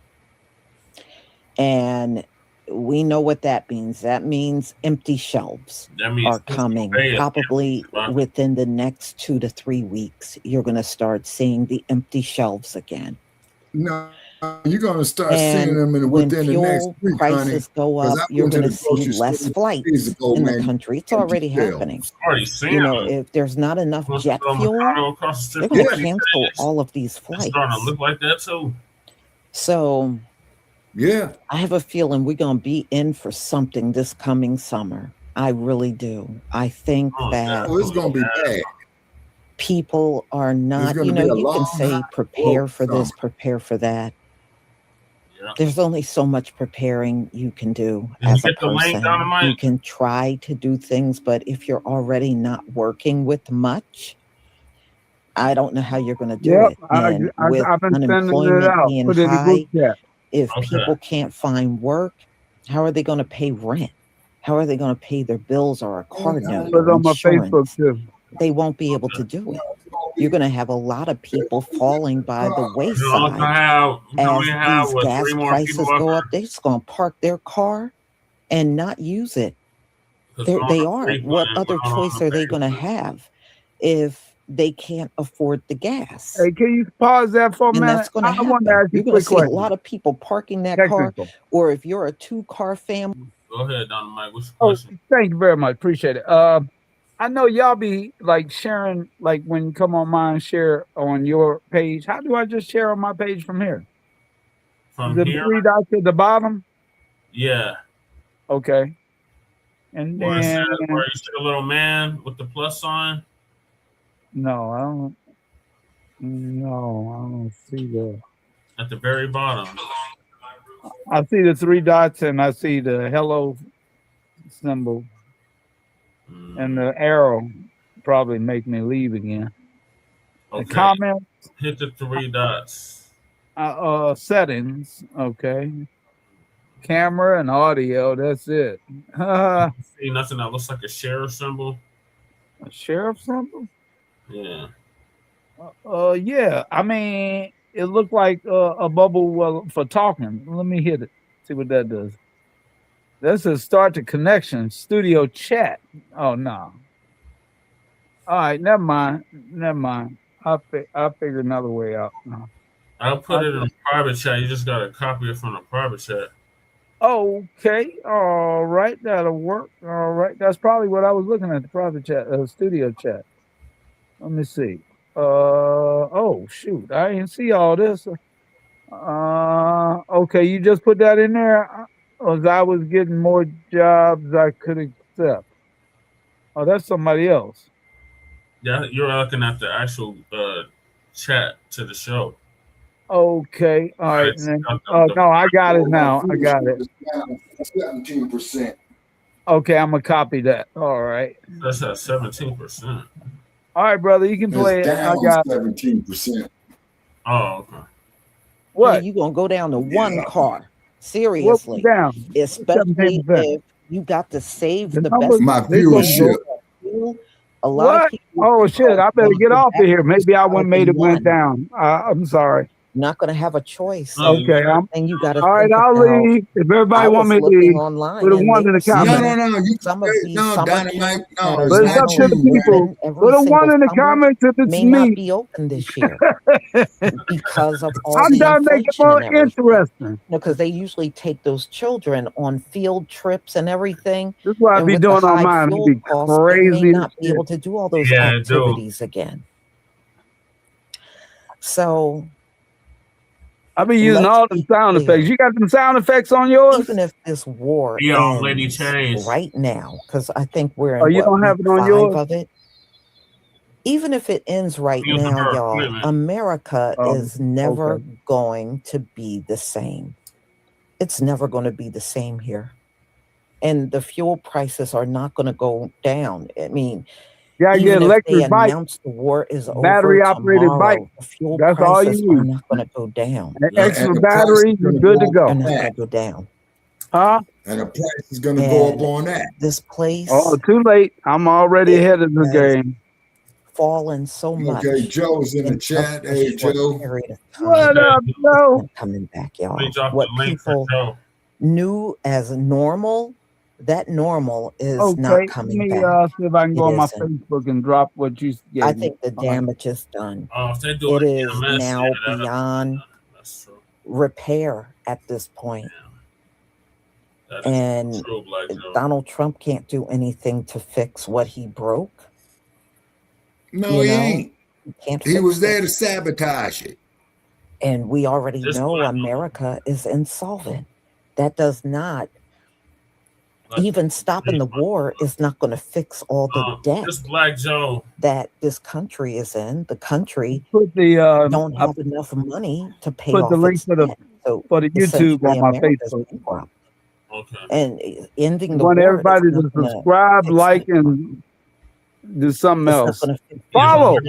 Dynamite. We're on a free plan, so we can only have 6 people up here. Okay. So Well, we can only I'll have I'll 2 leave. people.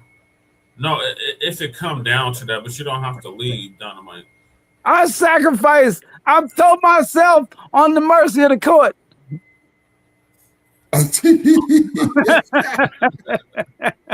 Well, get I prepared need to a watch some laugh track or concrete. something, man. Y'all ain't got no sound effects. I'll be using all those sound effects. After something like that, you're supposed to use the gong. And that's when the mall jumpers out of here. You're out of here.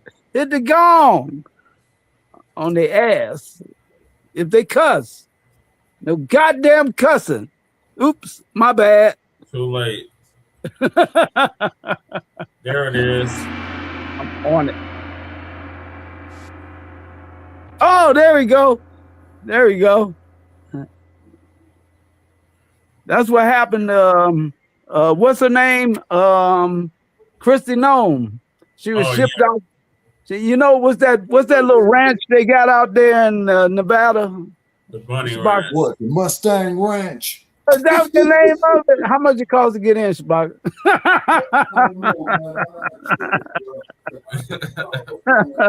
I'm just kidding, Shabak. I'm just kidding.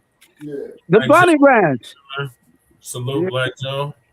Well, she was shipped off to the ranch, but it wasn't the Bunny Ranch. What's the name of the Mustang Ranch? Yeah. Yeah, that's where your boy Oscar Bonavina got shot and killed too, man, about 40 years ago. Really? At the Mustang Ranch? Hell yeah. Damn. So that's where they, I think, what's the name? Trump said he was now he didn't actually fire Pam Bondi. See, a lot of people got it mixed up. She didn't get fired. She was just moved around. She's going in the private industry. I figured she's going to the ranch. Pam, you're going to the ranch. That's what Trump told her. You know, he was in the limousine when he fired Philly. That's the truth. He was in the what limo. it is Go ahead, Black Joe. what it is what up, Joe? It's hierarchy. If I'm at the head of the totem pole and I give you a command and you go against my command and you're being deceitful behind my back, well, you lose your position. That's all that is. Right. Oh yeah, but you know he fired her in the limo. He was on his way somewhere, right? He got her up close and personal, right?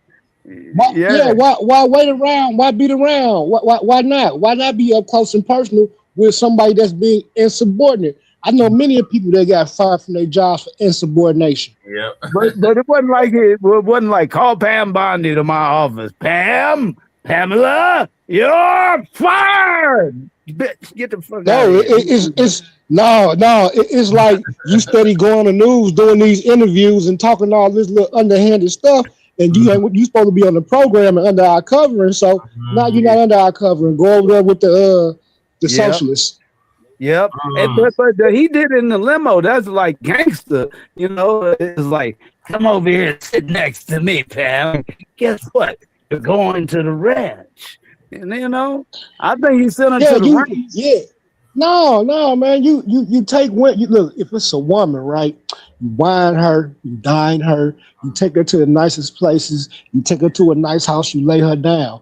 But what do you do for the unsavory, the 304s and the Bs? You knock them off in the car and you drop them off. Boom. Right. Oh, now, Pam, by the way.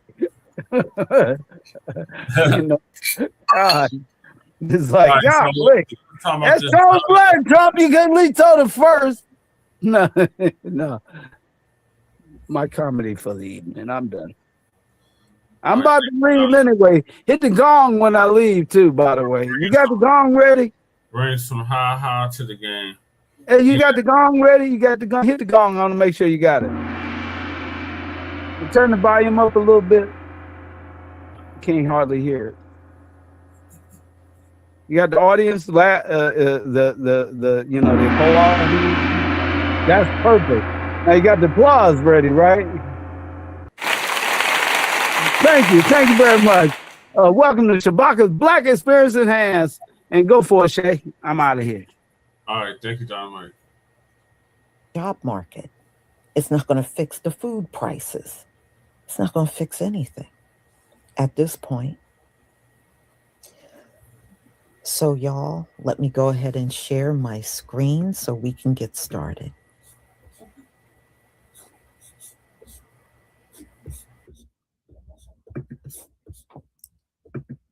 Yeah.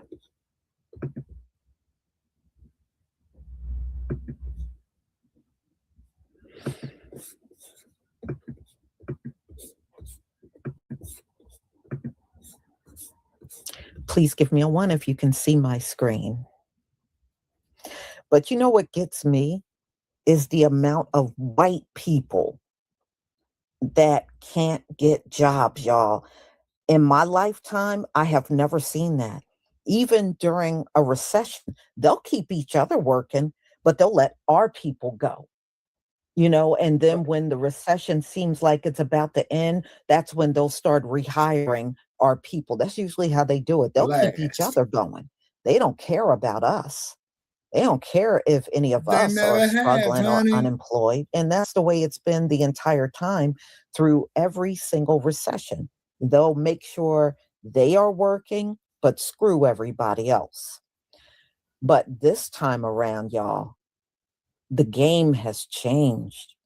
It has changed because many of them, and I never thought I would see a day where a white person couldn't get a job in America. But these are the times we're in. These folks can't get jobs. It don't matter whether they're young or a more experienced older worker. It don't matter. These white folks cannot get jobs. A job, Lisa, they honey. can't get jobs. They can't. Many of them will tell you they can't even get an interview. I never thought I would see this day come, but it is here. It's here. Thank you for the ones, everybody. Yeah, Joe, you're right. If you're not in labor or science, technology, engineering or mathematics, you're basically cooked. Looking for a job is one of the worst things ever. Because what do you mean I can't get a job at Walgreens? You know, I'm sitting here, I'll be scrolling through, I'll be doing like 20 applications at a time, you know, sometimes, depending on how many things are open. And you know what? None of them get back to me. And if they do, they're like, we're sorry, but we already found someone. I know that you found someone because I replied to you like 3 weeks ago and you didn't give me an answer. You didn't call me back. You didn't do nothing. And when I do call someone about a job, they act like it's the most annoying thing in the world. Hey, I was letting you know that I applied like a week ago and yeah, thanks. We'll look at your application again. and then you never hear back from them because they don't care and they don't want you. I just want money, man. I need to pay rent and stuff. And I've been a useless bum That's for the why last you gotta 2 months. create So your I need to own do something. fucking job, and I can't homie. because nobody will hire me. And I have experience. It's not like I don't have experience. I've worked at 3 different places. Not that I have a ton of experience, man, you but I ain't have telling enough me to where nothing I can new. build my resume to a decent point so that, you know, I kind of have something in a little bit of everything. The only thing I haven't worked is fast food. Or the worst part is you actually get an interview after forever. And then you sit down, and after the interview, they're like, yeah, we'll give you a call back if we're interested. and they are not calling your ass back because they are not going to hire you. So did you apply here? Did you apply there? Yes, I applied everywhere. It's really nice to wake up in the mornings, look at my email, and then I'll just scroll and I'll see. Fuck you. I just got laid off. I just got laid off. I thought 2026 was going to be my year. Now I'm unemployed. Then make you a job, honey. Shit. It's a prank. Thanks. Am I missing something? Like what? I don't even know how I feel. Anger. I'm sad. Exactly, Joe. Scared. Yep. This Nepotism job, it is fell into my dying. lap when I was desperate, when I really needed it. So I gave it my all, needed all my energy. I spent so much time learning and perfecting the craft so that I could be good at what I do.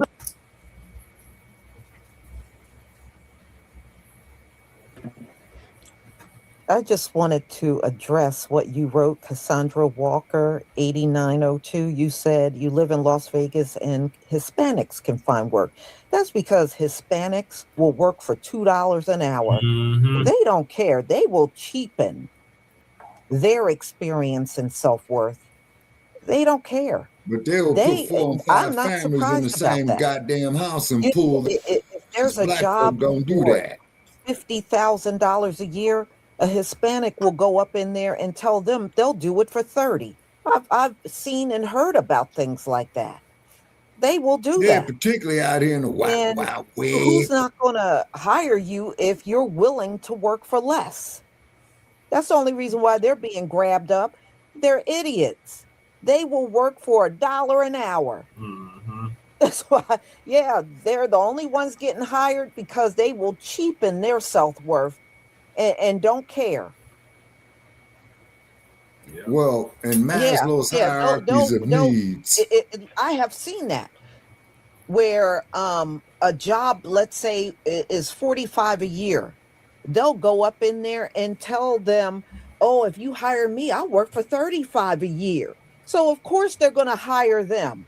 They don't have to pay as much for the job. They're going to get the same job for $10,000 less. Yep. That's the only reason why they get the job.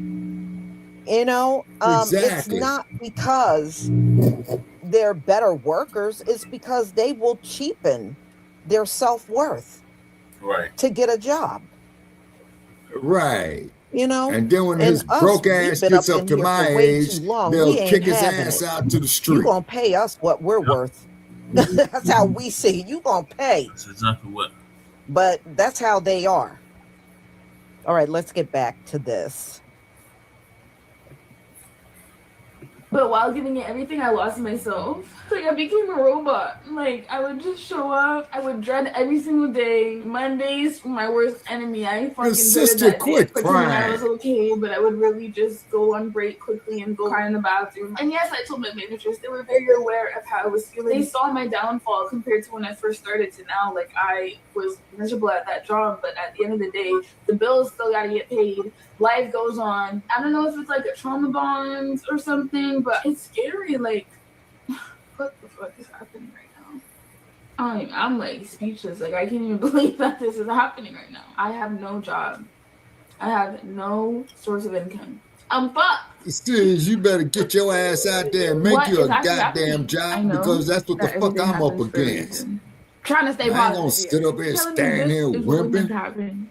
This is To what quote was the meant to words happen. of the great Joe 2026, Frazier, the just year one that more Aaliyah is round, ready to boss. go all in. Ain't no nobody gonna excuses, give your no ass shit, fuckery. sister. And I lose my job.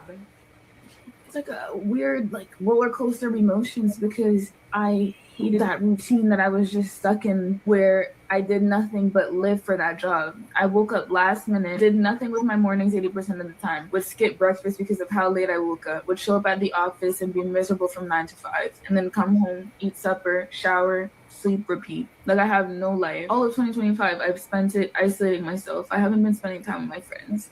I haven't been seeing family. I haven't been doing anything for myself. I don't have any hobbies. Other than creating content, what have I been doing? Nothing. I've been living for this job. And you ain't getting paid for the fucking content, lady, and they ain't gonna pay you for it. Just like that. Cheers to being unemployed. Shit, what the fuck you think we've been trying to do a bit for the last 10 goddamn years? This might be the fastest job shift we've ever seen, and it's already happening. AI is starting to replace real jobs from cashiers to office work because it's cheaper, faster, and doesn't need breaks. And the scary part is, this is just the beginning. So the real question is, who's actually safe? After applying for over 324 jobs, getting 11 interviews and 0 job acceptance letters back, I'm convinced I'm going to be homeless in a year. And the worst part is I am over $120,000 in debt because society says you're supposed to get a bachelor's degree and a master's degree. Well, I got both, and I have fucking nothing. Do you know how embarrassing it is to go back to the same job you used to work at in high school 6 years later in life? It's embarrassing. The same manager, the same 40 and 50-year-olds that used to work there are still there, and now I'm fucking going back. Please tell me, what are you doing to make money in this economy? What side hustles, what jobs are you applying for? What are you doing to scrape by? Because the only reason I'm able to even pay my rent each month is because of the ClaimWise app. Your boy needs some help. The job market in 2026 is complete shit. I know of so many people out here that are trying to find work, including myself, and no one will hire us. AI is slowly but surely going to take over, and within the next couple of years, they're most likely going to 100% replace all of us. They're going to be making robots for it. Of not really seeing the point. You know, if we like work and that's a job, why I don't tip robots in restaurants. This endless cycle of pain and misery. Motherfucking robot come up to me here, Black Joe, in Las Vegas. Brought this up. Yeah, I need Another tip. I said, reason robot, why fuck you. A lot of people are not getting jobs, y'all, because I paid the bill for the meal. But I ain't giving no damn robot no damn tip. Through all of the resumes and applications. It's not a human being doing it Then anymore. I go down here and see Now, punk when ass you put Chumley's an ass crew application in, it with a goes 1940 through the wheat AI, straw pen, and they telling me that I and need a to lot give of it to them. applicants get kicked out. And I said, you have a nice Not a day, cat. person choosing anymore. So you got to be able to write your resume and fill out those applications in a way where the AI will recognize it. If not, you're never going to get chosen for a job. They don't have people reviewing like they used to. They now heavily rely on AI. I just wanted to tell you. Let's go on. That's interesting. That just brought me up to Free and poverty. A lot of us have kind of just gotten to a point where we're saying, screw it, doing our own thing, trying to figure out other ways to make money, other ways to make income, hanging by a thread, and just trusting that the universe is somehow going to guide us through all of this. Because after you spend a majority of your time on Indeed, putting in job applications, going through all these interview processes, and you never hear back from anybody, it just kind of makes you lose hope. And after you go through all these interviews and they offer you like $14 an hour starting out, knowing it doesn't match the astronomically high cost of living, it genuinely makes you question, what is the point? Hiring rate is the worst since the COVID pandemic. February 2026 had the worst hiring rate since the COVID pandemic. February 2026. March 2026 will be worse. Every month will be worse. We are in a stagnant job market. People are not hiring. They are not creating jobs, and we have more people unemployed than jobs available. Warning, warning, warning. We are in an economic crisis. Our economy is collapsing every single day. If you found this post sad but informative, please like, comment, follow, and share for more economic news. I think I'm about to get laid off. Right. I have something to say, just because I've been watching videos of people literally getting laid off by email, getting laid off basically also in the same way that I did, Joe. where they're just like, yeah, you've done really great work, but this is a 100% financial decision. We don't want to pay you anymore. And if I've learned anything over the last 6 months of being unemployed, which is the longest I've been unemployed in my life, when I was at a month, that was also the longest I've been unemployed in my life. Bush Jr. And the thing that I'm coming around to now, after all this time, is that this is not the economy. This is not the job market that it was 2 years ago, 5 years ago, 10 years ago, 6 months ago. It's something completely different. That damn match and with your crazy for someone that spent months and months applying to hundreds of jobs, and not just like mass applying, like carefully, meticulously applying to every single job that I was qualified for. It's the same job market. It's just a merit-based economy now. Hire me. Or don't. That's what everyone else does, is just not. But that taught me that it doesn't matter. It doesn't matter. I'm stressing myself out for literally no reason.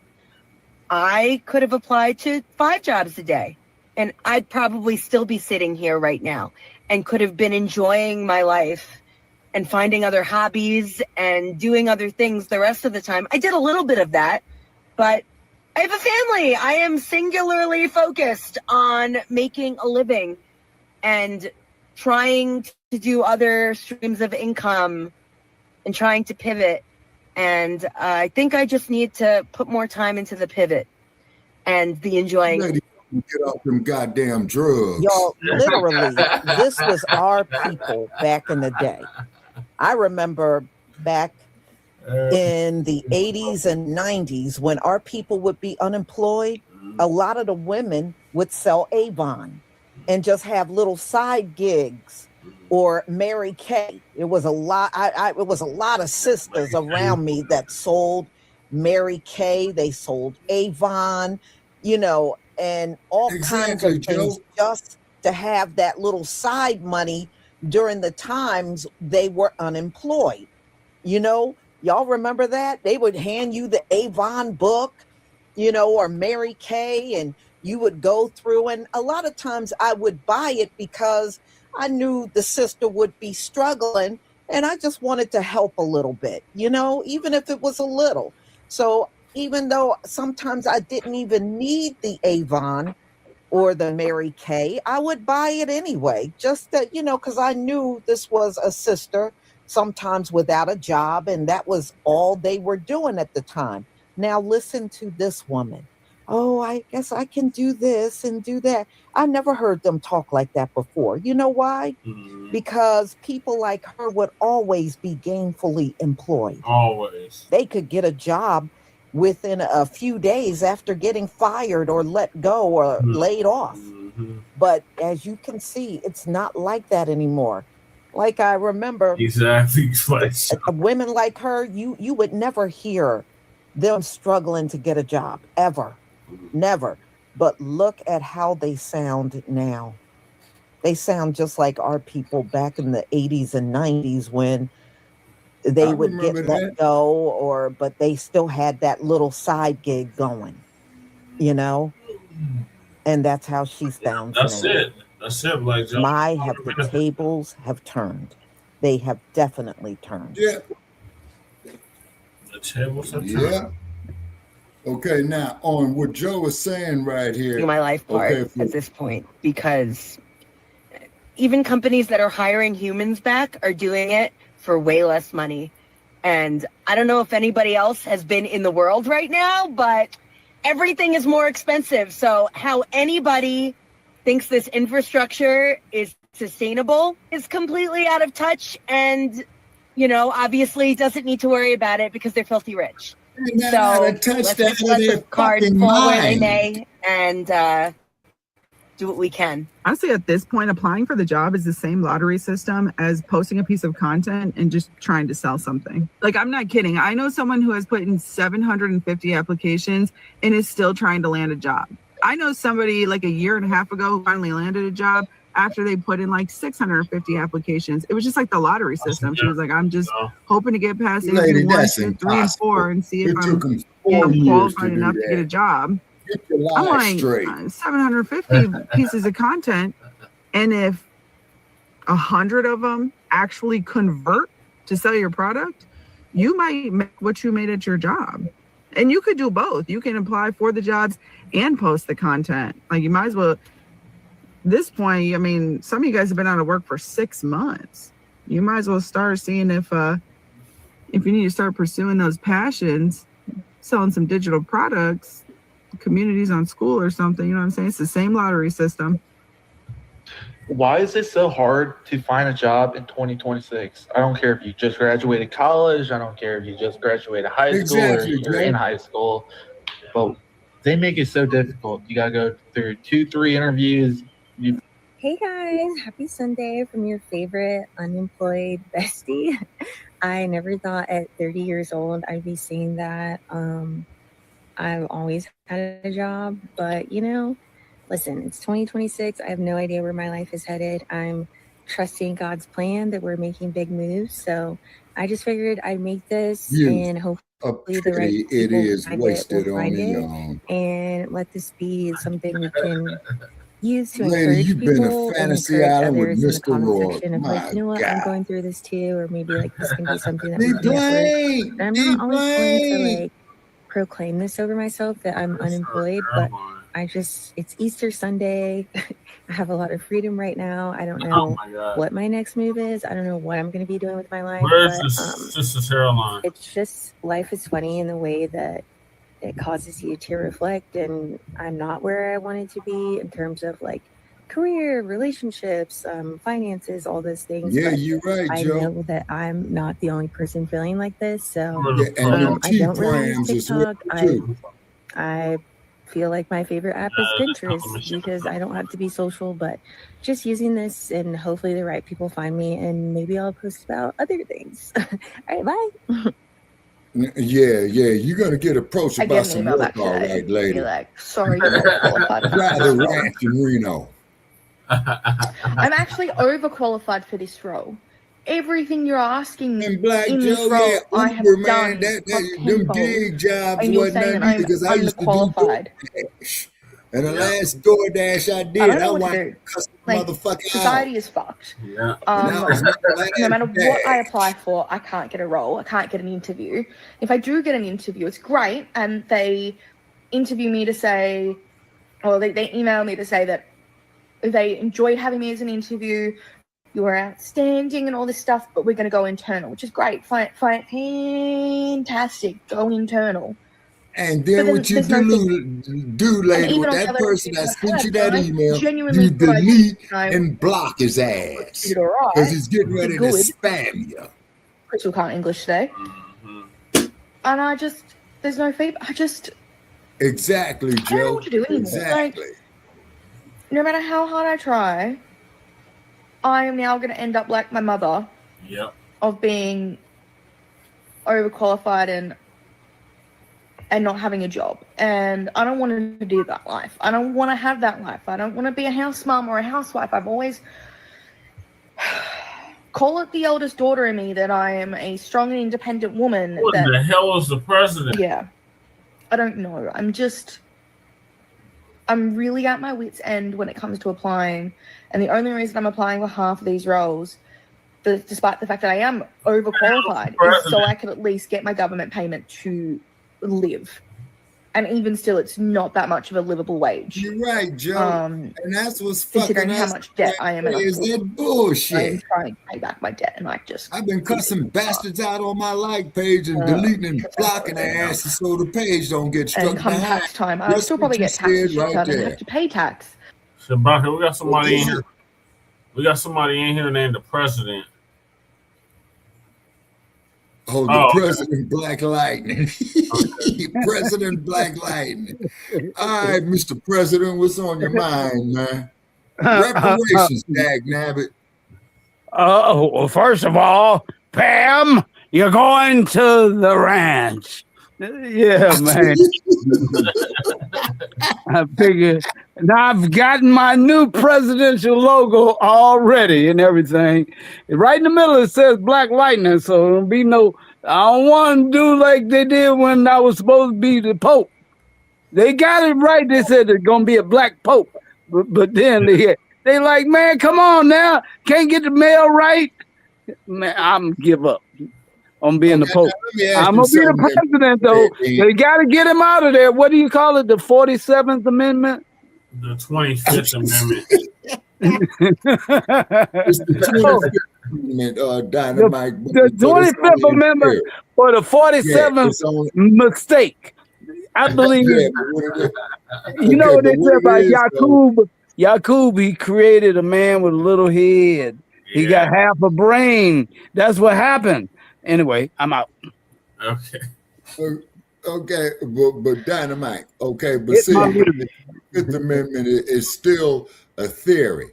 Okay, no president has ever been removed from office as a result of an impeachment. And so until it actually happens, it is still a theory. What? Okay. But Nixon was pardoned. Nixon was pardoned by Ford. And for him to be pardoned, he had to be impeached. Okay, hold on. No. I am not a crook. I'm not a crook. Remember? Okay, and Joe's right. Everybody wasting time on Trump impeachment. It ain't gonna happen because the only thing with an impeachment means, people, is like you riding down the street getting a ticket from a police officer saying you got to appear in court. Okay, fine. You're appearing in court, but now you got to go through an arraignment to see if they got enough evidence to charge you with the crime. Then you got to get indicted to where is that you are formally charged with the crime. Then he already been indicted 37 times, right? Huh? He already been indicted 33 times. 34. Yeah, 34 indictments already. He still ain't got an ankle monitor. Yeah, exactly, because he was convicted. Okay, but what at it the did, state level. At the state level. So what should have happened to his stinking ass is that after he got convicted, that son of a bitch was supposed to have been placed in handcuffs, put off in a goddamn orange jumpsuit, heading straight to the goddamn county jail like they did my ass, like they did you, just like they did. He can't even be pardoned if it's a state, right? Right. Yeah, because that's what he did when he tried to fool everybody into thinking he was pardoning the gang leader dude. What's his name? Man, this the equivalent. This the equivalent of y'all getting pulled over by a cop and asking for the supervisor, and he is the supervisor. Oh, exactly. Yep. Exactly. Say, well, by the time all that happened, we have too many catastrophes and gone down. Man, Lord, exactly. You See, know, with the bureaucracy, people, it is designed to fail you. Is what it is. Yep. It is designed to fail you. You see what I mean? Say that's what it's designed to fail, particularly if you're black in America. You see what I'm saying? Right. All right, Shabak, I think we got time for one more topic, and then we got to wrap this thing up. Okay, yeah, because we're going on to the 3-hour mark. Okay, what's our last topic? Iran rejects Trump's ultimatum. Okay. All righty. So Iran supposedly is supposed to be a sovereign nation. Okay. They rejected it. And what they're doing is that, and Trump keeps saying is that he was going to bomb the hell up out the place and take it off the face of the map. But I think that they yanked his chain in Washington because what I see here on Cartoon News Network is that he had delayed it. So maybe somebody's getting some sense into his ass, Or maybe somebody's telling them, like, look, man, check this out. You fucking up real bad, man. I'm about to jump ship on your ass. Mm-hmm. Say, but that damn Hexith, warmonger. Marco Rubio, capitulator. You see what I'm saying? So the J.D. Vance, blind lord. Yep. See, Dumpster actually is too old for the fucking job, man, because the bastard is 80 years old. Yep. I'm too old for that damn job. The right person to do that type of job, Brother Che, is somebody in you and Black Joe's age group. See, because you got to have mental stamina. You got to be thinking 24/7 a day. Even when you go to sleep at night, you got to be having strategy done in your dreams. Old bastard like me, it ain't happening no more. Yeah, that's true. See, those is facts. Those are the laws of what I call of biophysics. You see what I'm saying? And live long enough, shunning the same thing on happening. You know what I mean? Usual taco that he always is. Hold on. And we'll see. I agree, Shabaka. I agree that y'all you losing y'all mind when y'all get older. Now me, on the other hand, it's a whole different story. See, what you got to do to get mental stability is you got to stand on your head and do push-ups. Okay. Do 5 push-ups every day. Do 5 push-ups standing on your head every day. You'll be good to go because see all the blood flow to the top of your head. That's also it's hard for me to wear hats. Oh, okay. Mm-hmm. Yep. And headphones are always too small. I know what Yakub did. They say Yakub had 2 brains, right? So when he made Trump with a half a brain, and he said, I messed up the first time he came back to Earth and he made me. I got a brain and a half. That means I got a big head. Yeah. Now behind my back, they call me the big head man. And in public, they call me the goddamn genius. No, I'm just kidding. All right, I'm gonna be quiet. Well, that sound like that cat in the Wizard of Oz, man. Who was that? The Scarecrow who didn't have no damn What was his name? No, not in the Wizard of Oz. In the Jetsons. That little Martian. What was his name? Kazoo. I know. Yeah, Kazoo. Yeah. Yeah, and he had the big head too.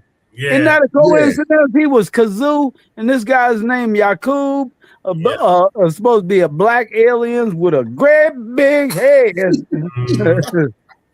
I don't know. It might be true. And say he took the recessive gene and he made the white man. That's what they said. I didn't say it. So don't blame Shabaka's fucking He's not a goddamn racist, motherfuckers. He made him in a cage. No cussing. No, put the siren on every time somebody cusses. He make him in a cave too. God damn it. Not only did he make him, he made him in a cave.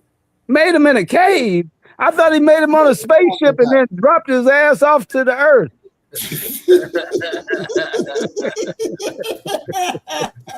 I don't know. That's what I thought. I ain't got the whole story. All I know is a great big head. He had 2 brains and he fucked up. He made a man with a recessive gene with a little bitty head. Hey, let me ask y'all a question. Do headphones tight for y'all? You can answer this too in the chat, Joe, if you want. Yeah, I usually gotta expand them. Yeah. Headphones fit them just right because they got little heads. They were made with little heads. And the Chinese people made the headphones for the little head man. Mm-hmm. I'm just kidding. The Chinese didn't make them. They made them in Taiwan, right? They're made somewhere outside of here. Everything made in China. Look on the inside of your sweater. Mm-hmm. Yep. Pakistan, China. And then the cold part about it is, like for all these motherfuckers with these dashikis and shit, I go inside, man, a store, man, looking at some dashikis. Guess what the motherfucker was made at?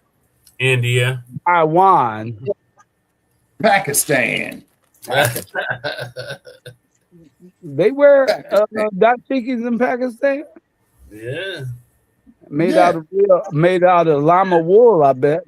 My jacket I just took off was made in Indonesia. Man. I had this badass suit was made in Belgium. They don't make nothing in the United States. Nope. No, the reason being, Dynamite, is only one thing: the floor mats, the floor mats for the car, the weather check. That's the only thing that's made in the USA. Trump said he's gonna stop all that shit.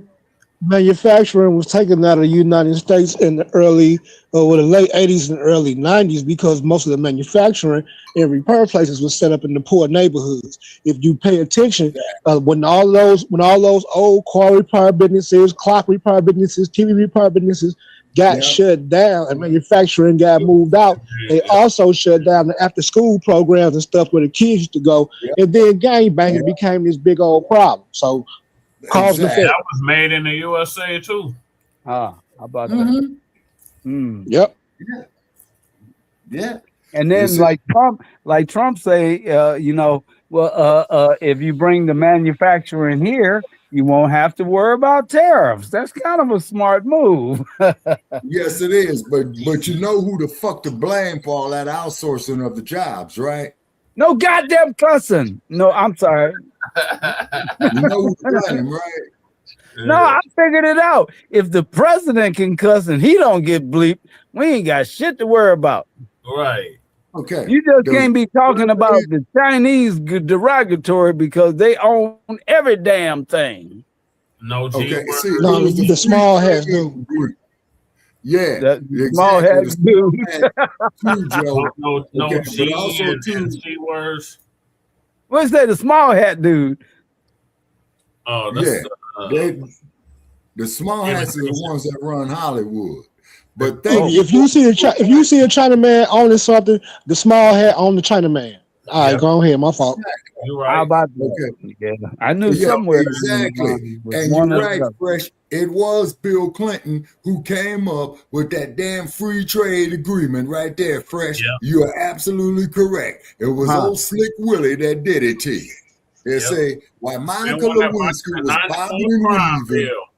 Oh, okay, hold it. Why Monica Which Epstein funded. Yep. All that, man, all these motherfuckers is in people. Oh, man. To know that it came out in the Epstein files that Epstein funded all them politicians that wrote that and funded that 90s crime bill, and that Epstein helped fund them planes that flew in and out of Contra. And ain't nobody talking about that. They only talking about them little white kids. It's diabolical. Yeah. Oh, shit. Exactly. Let's recap on that Contra stuff. That was Oliver North, right? I think. Yeah, Oliver North, Noriega, and all that old shit. And remember, this is something comical as hell to me because I be remembering crazy shit like this. What's his name? The president at the time. He said, what was now when they asking him about the Contra thing, Oliver North, right? When they asked him about Oliver North, the Reagan regime. Right. But you remember what Reagan said? He said, name sounds familiar. Yeah. Oh, man, I was like, I'm dying laughing. Name sounds familiar. Goodness gracious. Does the face look familiar too, sir? So yeah, I just don't remember his name. Oh, that's his name. Okay, well, Reagan had special effects from Grisha Formula 44 and Crazy Glue.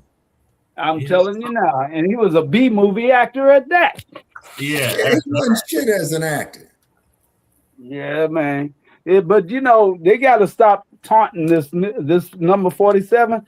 They got to stop taunting him on because he's kind of like a kid, you know. It's like he got his hair. No, the reason I say that, I don't mean no derogatory. I was just jokingly saying like a kid because he got his son-in-law, Jared Christian, talking about, I think you should kick their ass, Pop. You know? Who in the hell gonna take military advice from Jared Kushner? Nobody. Mike, you ever seen that anime called Dragon Ball Z? It's like I bet you won't do it, Pop. On there that was a baby, and he was terrorizing and destroying everything that he came in contact with. Yeah. And I don't know about that, but I know that Trump getting upset because Iran not taking his ultimatum, you know, and to me, it's would be a total war crime to destroy a whole. I mean, that's just like we're gonna make the Iranians do this. We're gonna make the Iranians that's like if he could, he would put on the Thanos rings. He put on the Thanos rings, and he would make all black folks disappear first. Let me get on my people first, because I keep on hearing some of the dumbest things come out of my people's mouths. And one of the main dumbest things I keep hearing my people say is, "Oh, Iranians say they like black people. They ain't got nothing against black people." Check this out. Saudi Arabians do too, right? Now on 9/11, did they differentiate between white Americans and black Americans? On 9/11? Yeah. Well, 9/11. On 9/11, when they attacked America, did they say black folks stay at home? We gonna attack America? These recent mass shootings by African Muslim terrorists, did they say I'm not gonna shoot black folks? Did he shoot everybody at the lodge and everybody at the bar? They shot everybody. Well, what I'm saying. So that's my point to my people. My point to my people is, they sitting back acting like these folk from these other countries, when they say, "Oh, we don't have nothing against blacks," and they're gonna be like, "Black folk go home." No, you stay in America, regardless of how you feel about the country you in. You are American. When they attack it, they're not going to differentiate between you. So basically get your head out your ass. And I land. Now, what they were talking about is like when the Ayatollah let all the black folks go when they had hostages. But I'm just saying, Trump said that he was going to kill a whole race of fucking people. Just like the Iranians playing with AI right now, making propaganda videos. I put in the chat how they really feel about black people. Yeah, they mess with you when you go there because you're a tourist with American money. But other than that, the black people that are there, that are native, are subjugated to one part of their land, man. And it's a caste system, and they're the bottom. So I hate. You are Al Abid. You are Al Abid. That's what you are. You are a slave. I don't know about anything about their system or whether they like black folks or hate black folks. I'm just saying that. If you don't know nothing about them, you gotta quit. You can't champion. I'm not championing them. I'm saying make a statement that you're gonna kill off a whole race of people is not right to do. In general, you can't kill off a whole race of people. You can't even threaten to kill off a whole race of people. Death to America. Death to America. We'll turn New York to a parking lot. Death to America. Death to America. We'll nuke America. We'll nuke America. Since 1980, these niggas been talking about turning New York into a parking lot. Yep. Like you can't talk like this and not be a student of history. Other than that, you talking out your ass. You talking out of emotion. No, they can't. I'm not talking out of emotion at all. None at all. I'm just saying, as far as righteousness, you can't go kill off a whole race of people. So if a man keep on threatening to kill, if a nigga keep on threatening to kill your children, I'm gonna kill your kids. I catch him. I'm gonna kill your kids when I catch him. What you gonna do if you catch him? I'm gonna get him. Damn, your silence is louder than your voice, cuz. No, I mean, I'm not gonna. Okay, look. I'm put it like this. If he said he's gonna kill my kids, I'm not gonna go kill all his family and everybody he know. I'm not gonna do that. I'm gonna beat the shit out of him. Yes. But what if he see your kids first and one of your kids die? Oh, that ain't not. Your silence is louder than your voice when you get silent. You're saying, no. What they're saying and what you're saying, and metaphorically, is that if they had nuclear weapons, that they could wipe out America. Now, I'm saying that even if they had the means to do so, if they're any righteous person wouldn't do that. That's all. See, the problem with our people is we always turn a blind. The problem with our people as a whole is that we always turn a blind eye to BS until it hits us personally versus being proactive. I'm not championing them. And what's the difference between Saudi Arabia, Iran, or Iraq? None of them are over here, and none of them got shit to do with Black America. We've been getting our asses kicked by the same regime. They need to send all the ass-kicking police over there so that they can get their jollies on. I'm gonna ask you again. Then, when every Muslim terrorist attack we've had, have they given a warning to Black America, or have they just attacked Americans? No. Just attack I ain't down with no attacks of anyone. No, I'm saying you just answer the question. It's not that hard. If you saw a Muslim with a bomb about whenever Muslims have attacked America with explosives or with a gun, have they ever sent a warning out to the Nation of Islam, the followers of Islam, or any Black American? I'm not with Islam. Oh, man, you disingenuous as fuck. I'm a Christian. I'm like Crip Mac said, I'm a Christian. But look, I don't disingenuous Negroes are the worst Negroes to deal with. Look, nobody's championing them.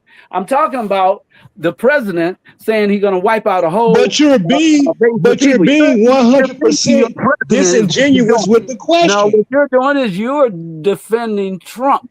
Now that's how am I defending Trump, man? Fuck Trump.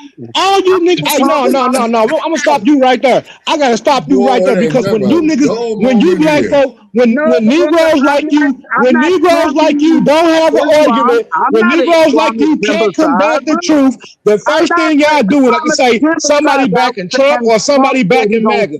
That's all you niggas like to do. That they are uneducated, that don't do no research. The first thing y'all do is like insult and say somebody is a Trump company or somebody is MAGA. That is you niggas only motherfucking defense because you niggas ain't learned, you niggas ain't studied, you niggas ain't smart, you niggas are slow as fuck.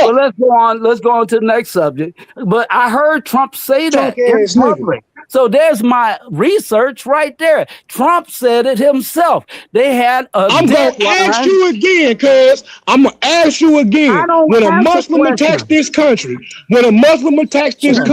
do he differentiate? Because you disingenuous as a fuck, you drunk nigga. Wait. Do you know? Because how would you know? You wouldn't. That'd be guessing. Because of the amount of black people, because the amount of niggas die when they attack this motherfucker. That's how I know, nigga.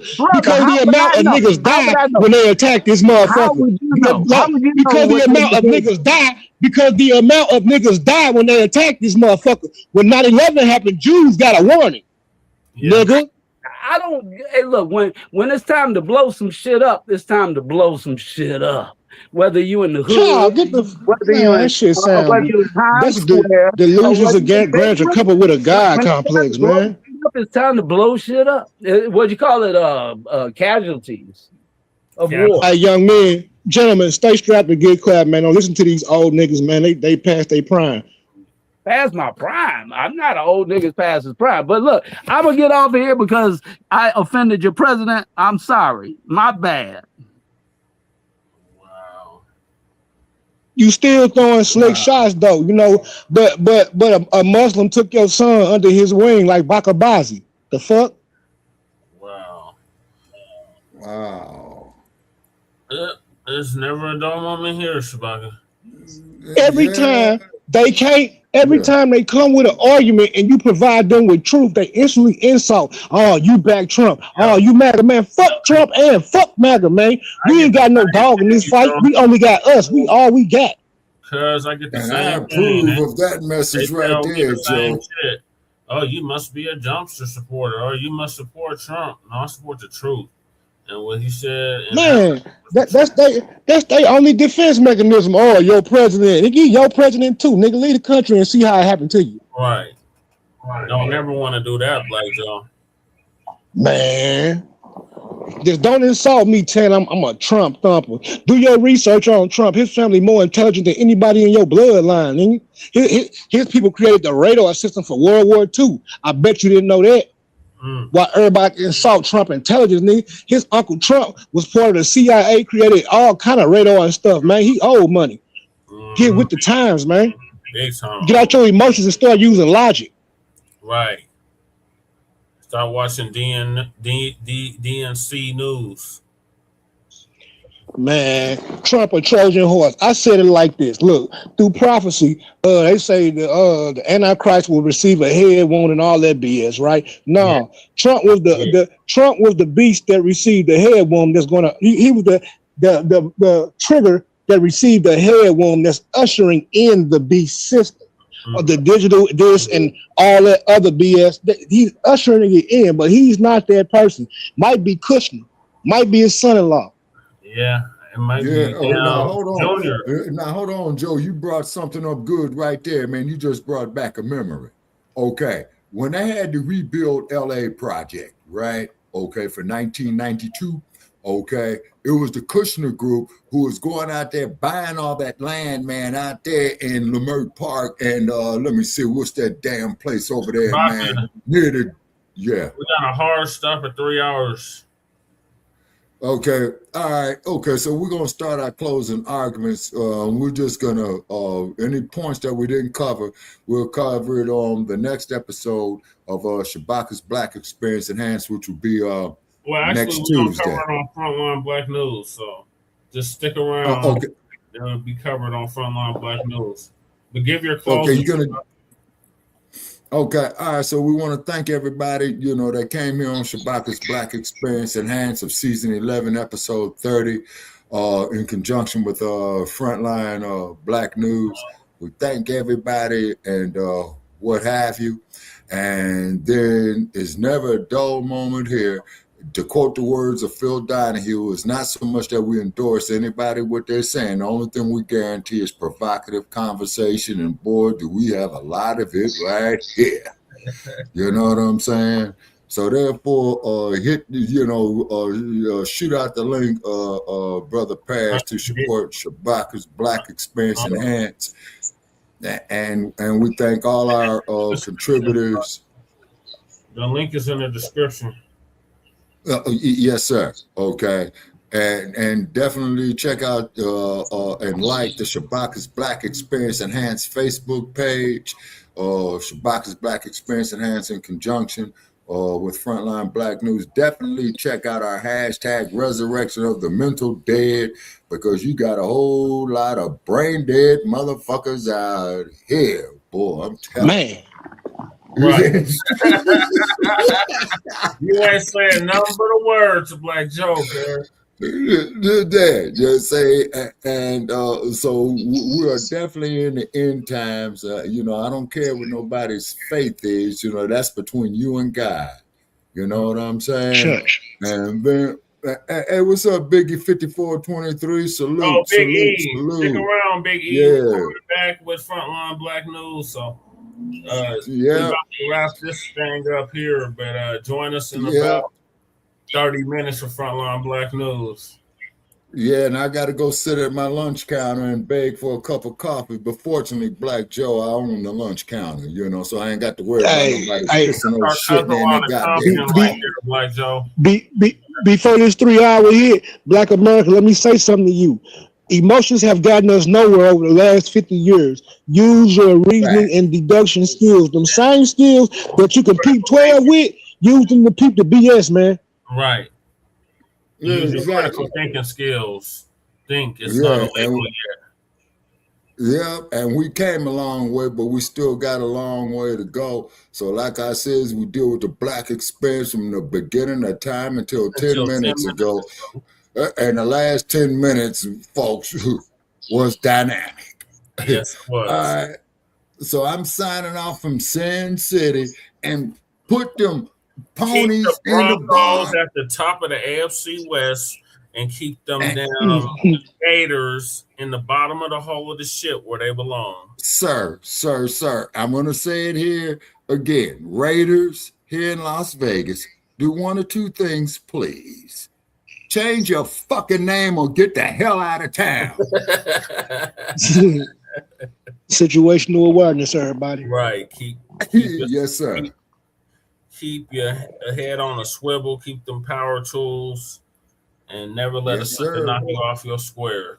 All right. And so like the referee says, protect yourself at all times. That's right. All right. So we're here at the 3 hour mark.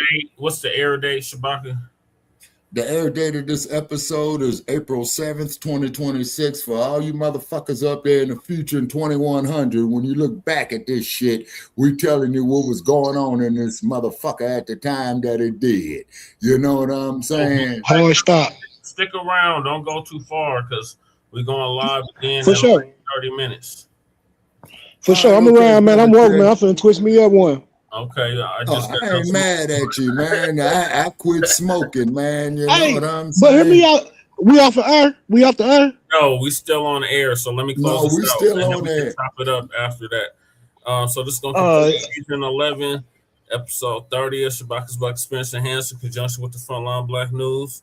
Join us in about 30 minutes for Frontline Black News. In the meantime, make sure y'all like and subscribe to all of our platforms, Frontline Black News on YouTube and Facebook, The Revolutionary Agenda on YouTube and Facebook, and Shabaka'S Blacc Experience Enhanced on Facebook and Twitter. And on what else? Facebook. Okay, Facebook, you like and subscribe to our like page on Facebook by the same name of Shabaka'S Blacc Experience Enhanced. I need some help in there because I got Nabisco's coming up here doing a bunch of fat mouthing and all that. So we need some more brothers to get their minds right. And on then that they note, we out. Yes, sir.